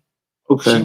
She rather have us either do like I said, the Black Friday stuff, or if the weather's good, we'll go get on the grill. Oh, everything. She not into that. Honestly, JD, if you lived over here, you'd be on the grill all year long. My uncle and my cousin, it could be below zero outside. They on the grill. Come on now, talk about it. They on the grill. They don't care. Sorry about that. My little one spilled her cereal. I was like, come on. I was watching them on the monitor. I was like, oh no. It's like, it's all that's right. definitely a bowl of cereal. It's all right. That's definitely it. But this holiday season, I don't like doing traditional big turkey. I usually just do turkey wings at the house. I'll go over somebody else's house that got the turkey. Yeah. I mean, I'm not really eating that though. I like more ham than I like the turkey. So I have a ham, I have turkey wings.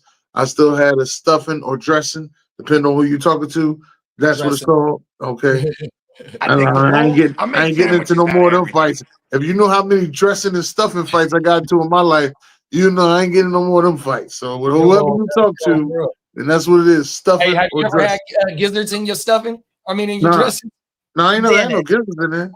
Dennis, it's dressing unless it's inside the turkey. Again, it's stuffing the turkey, then it's stuffing. It's outside the turkey is dressing. That's it. Sharon, that is what you have said, and I've heard that from a couple other people. What I'm saying. That's what it is. The argument definition by name. That's why it's called stuffing, because it's stuffed inside the bird. I'm just here to tell you. Depends on who you talk to. I've been in some arguments, Sharon. I ain't getting it no more. Don't get it, because you know what it is. Tell them Sharon told you. You know what they're gonna say? Who the fuck is she? She know who it is. This ain't gonna say. That's how they know it, boy. Invite them on the side, John. I will introduce myself up close and personal. How about that? Yeah. Hey, Ginger Ninja, what you doing for Thanksgiving, Ginger Ninja? Who is that? That's Dennis. That's Minnesota Dennis. Oh, okay. It's a white Dennis, a Ginger Ninja version. Yeah, I probably met him before. Minnesota Dennis. Look, I don't know what I'm doing for Thanksgiving. I really don't. Yeah, you ain't going to Sister Sheila's? No, I don't think so. Yeah? No, I don't think so. Okay. So I don't know. I don't know what I talked to my son about it yesterday. I think either he will probably bring his family over here or I'll go to their house. But yeah, I think that's how it's going to be this Thanksgiving. And I'm not sure about Christmas either. I don't know. I might be in Virginia on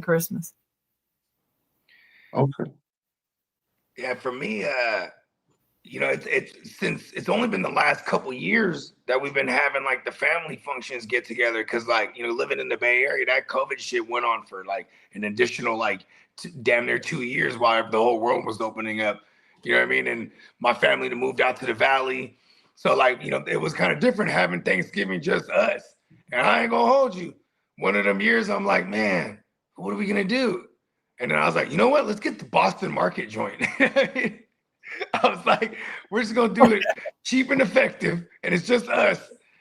And then like it made me realize, like, man, I miss the family parties. Like, I miss Boston Market. Oh my God! I used to love Boston Market. But they closed. They closed the only Boston Market they had here in my city. They closed it down. Spinach goes crazy. Boston Market had them Popeyes, man. Yes, them Popeyes at Boston Market was good. Yeah, I used to like their little cornbread loaves. Those things are delicious. The little cornbread. And they had the what was that? That spinach dip. That spinach dip was good too. Yeah, the cream spinach. Yeah. It was all right. It was all right. But I was mainly a green beans person. I love the green beans. The green beans were good. You got bacon in your green beans? Yeah. Yes, sir. Sometimes. But everybody don't eat pork, so then you gotta put the turkey butts in there. Yep. You gotta put the turkey butts in there. So. Yeah, don't worry, just leave it right there, son. I got it. Thank you. But that's Daddy. He's like, well, my son, he got OCD like his mom, like makes sure everything's clean. You know, I cleaned everything. Is everything clean? Yeah. I took care of it. You know what I mean? I don't blame him. And you know, it was the other little one that made the mess, and he was the one, he's the most concerned. But I dig it though, because that's one thing that when I was a kid, I had like Marcus was saying, you gotta tell them, you gotta force them to clean the room, right? I was one of them. Clean your room. Yeah, my son, all his things. BJ said he never been to Boston Market. I know. I'm like, that's too bad. Yeah, they closed it down out here. The only one that we had in Sac, they closed that mug down. Hey, Boston Market was the jam. The dark meat chicken goes crazy over there. I remember when my first time I seen Boston Market, and they used to have the chicken on the rotisserie. Had a bunch of them on rotisserie. I was like, damn. Yeah, they always had the little machine up, and you could see them turning. And did you know that? Did you ever know that KFC used to have a buffet? Yeah, they still got them. I heard Wendy's used to have one too. Yep, I seen that. Used to have what? Used to have what? A buffet. Oh yeah. Mm-hmm.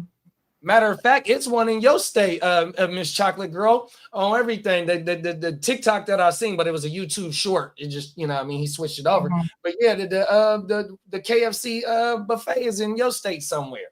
On everything. Ain't no telling. You can find some of everything in North Carolina. Man, they have all the sides too. Mm-hmm. Hey, North Carolina, you guys get all the seasons, huh? All the seasons, pretty much. Mm-hmm. You know what, Mr. Baker Lot? I ain't never think about getting no General Toast sauce. I don't think I even have General Toast sauce. When I buy sauces, I usually buy the garlic Parmesan sauce from Buffalo Wild Wings, because I like that for my wings. But it's a little bit too salty, so I try to water it down a little bit. It's a little too salty. Yeah, and see, I sometimes make my green beans with soy sauce, but not General Toast sauce. Yeah, General Toast sauce. Maybe I need to start buying General Toast sauce. But that honey barbecue sauce, I got to have that. I usually get Did y'all have a Murray's out there? Y'all had Murray's? I never. What's the Murray's? What is that? Murray's was I would say it was a supermarket that had all its own products in there. So everything was Murray's products in there. Oh, and they had like a food joint in there? No. Yeah. Nope. No, I never heard of no Murray's. Next time I see the TikTok or whatever, I'm gonna send it to y'all. Murray's. Murray's got their own barbecue sauce. That Murray's barbecue sauce. Okay, so let me do my annual check-in. Y'all gonna open the restaurant back up? Your family gonna open the restaurant back up? No. What kind of restaurant was it? No chitlin hoagie yet? No chitlin hoagie. Ain't nobody getting no chitlin hoagie. No. They had chitlin hoagies. That's awesome. His auntie did. No, that was my Hoagie spirit grandmother. is- I mean, your My grandmother. His grandmother. Oh. Yeah. Mm-hmm. No, So, not Murray's Farm. It's called Murray's, and they got a Murray's was. I'm gonna show y'all the video. Show y'all the video of Murray's. Murray's was a okay. supermarket. They probably still sell some of their products in y'all Unofficial supermarkets, sponsor, Murray's. but they ain't in business no more. So I ain't even Oh, okay. We're gonna bring them back now. They ain't in Look at that. business no more. Bring it back. You But in the hear it, 90s, it was a Murray? big thing because a lot of stuff from Murray's you could cook in the microwave. Oh, wow. Really? So for people who couldn't cook, So they had a bunch love of Murray Murray. stuff. So they just had it packed up, ready to go. You can just take Yeah. it, pop You the just hit 3 microwave. minutes. Put it in the microwave. Mm-hmm. That sounds like the Mr. Chow's about my crib. You Well, that's said- that sounds like a good idea, though. yeah, right. I mean, there's It a lot of was people the that starter pack for people's houses. they're of the convenient aspect, right? Like I only have so. This is for the woman on the go. You know what I mean? Just like The woman on the go. 2 minutes and you got lunch. The woman on the go. I like that. Head on over to Murray's. Get you a lean cuisine. You know what I mean? Yeah, a lean cuisine. That's old school, the lean cuisine. Man. Yeah, it is. Oh, No, it wasn't a meal. It wasn't a meal prep store. It was just like for people who couldn't, the people. Let me say, not couldn't cook. People who couldn't burn. Let me say it the right way. Let me say what my uncle used to say. Let me say what my uncle used to say. People couldn't burn. Grab and go. That's it. You put stuff in the oven, microwave. You ain't had to put too much seasoning to it. It was, what I mean. That's People where you who can buy couldn't one of the burn. microwave steaks. People who couldn't burn. That's what it was. But microwave steak is crazy though. them is facts. Salisbury Well, steak. Bogey, since you are, the last one to come in here, I do want to ask you, man, how was your week? It's pretty good, man. Slow motion in the big ocean. Just trying to stay afloat. You know what I mean? I like that slow motion in the big ocean. Trying to stay I'm afloat. gonna use that one. Yeah. I feel like somewhere along the way I adopted it as well, but then I added on the just trying to stay afloat. You know what I mean? I added that part on there. But yeah, because I've been saying slow motion for years. In But the not- big old ocean. Not slow motion in the big ocean. I'm gonna add that. Wow. I like that. Yeah, I mean, we're just trying to stay afloat. You know what I mean? Stay right here. Look, stay right here. We right here. We all right. You know what I mean? It's a Like big they, old say, ocean. like they say in the song, keeping our head above water, making Come our way on if we can. You know what I mean? I mean, it just sums it up. And when people, I always have. It's not necessarily a prepared answer. It's just the right answer for me personally. Every time I get asked that question, like, "How you doing, man?" Shit, Right. I woke up. I'll be like, "I woke up, man. I'm feeling great." Another day. I'm You just know what I glad to mean? be here. Yeah, I mean, what's funny is like I always want to tell people that are complacent, like because I am like a shoulder to lean on. I'm an ear for a lot of my peers. You know what I mean? Because they're there for me the same way. Like, hey, vent to me. You know what I mean, right? But a lot of times I want to tell them, hey, you know what's amazing? You're here to complain to me right now. You know what I mean? Right. That in itself, we Right. should be grateful for. Yep. You got another day. Come on, Yeah, bro. you can't be a dead angry motherfucker. No, that's for sure. That's for sure. You got to be here to be angry. You got that right. We should be grateful for that in that That's right. aspect. I mean, That's right. But that's also me. I have a knack for trying to find the glass half full. What's the bright side of it? Like, listen, I am angry, but at least I'm here to be angry. That's a damn good quality, bro. Always positive. Have glass full every time. Yeah, I mean, Or the bottle is almost empty. Almost. yeah, A little full. you know what I mean? Come on, It now. usually means we All have a right, good but time. listen, I can see it's about to get a little dangerous here. We do got to end the show. I got to get up out of here. Anybody got any final words? I had a damn great time. Good to meet you, Mark. Good to meet you, Marcus. Learned some shit today, man. 100%. Yeah, very insightful. Y'all got to come back more often. That's what I'm gonna say. 100%. We usually start 9 West Coast time, so that's why I was late. I thought I was on time. I was like, oh shit, they're on already. I know. You know, we do offer pre-recorded. We can pre-record it in the evening. We do that. We do offer that too. Man. Usually it's on a Thursday night, but we can do other nights. Oh yeah. Yeah, for sure. Just you know what I mean. We're actually the group there with Danny too. So you know what I mean. This was a long time coming. You know what I mean. We usually periodically pop in. You know, when I met Dennis years ago, I was like, this guy's awesome. I gotta connect with Dennis. Oh yeah. And that's kind of how we all connected game eventually. On my mama. 2020. Yeah. And look, and on my mama, I've been watching you for I don't know how long, even before I met you.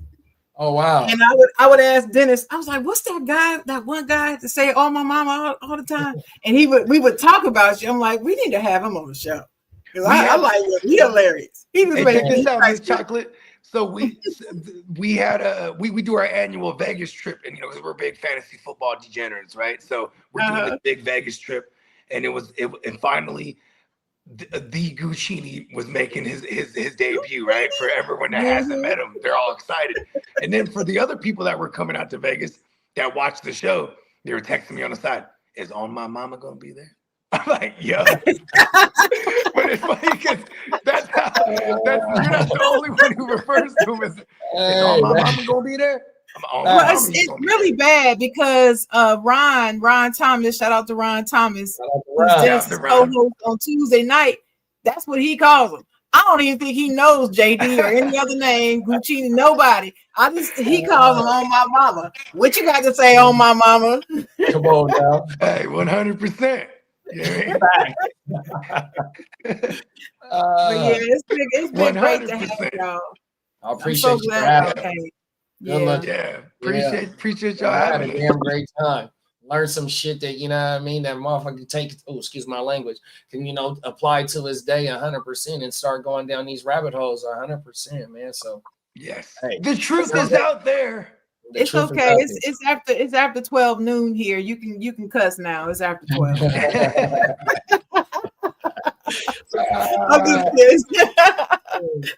yeah, it's good to have y'all. My final words is, y'all, I've said this before, go to the library.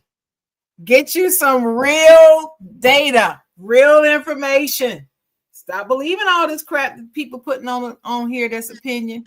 And in their opinion, like Deborah said, Portland got a high crime rate. The crime rate has gone down more than any major city in the first half of 2025. And she talking about high crime. No, it's not. You gotta get the data, people, so you know what you're talking about. Don't listen to me. Don't even listen to me. Go to the library. Fact check me. That's what you do. Fact check me. And if there's one thing that I'll take from this for me showing up late to this episode is one thing that's resonating with me tough is, you know, we got to listen to the elders. They got the information. They've been around. You know what I mean? Mm-hmm. They got the game. You know what I mean? Yes, and we got to pay attention to it. Yes, sir. Because I will apologize. It's my generation that started it. Apparently, me and all my mama, we're millennials because it's from 1980 and up. It's okay, but it's not all of you. Some millennials, some millennials have an old soul. And see, y'all have old souls. I was raised by y'all. Yeah, y'all got old souls. And so you're one of the few who still respect your elders. That's what you do. Yeah. But according to the sociologists, that's the first generation collectively that does not really honor and respect their elders. That's what they say. Yeah. I mean, my boots was laced by people my age. It was already like that. Me growing up. You know what I mean? Yeah. I get it. Family values, man. What's your final words, Dennis? The Den I Den. want to thank everybody for coming out. Listen, I'm glad to be here. Like I said, I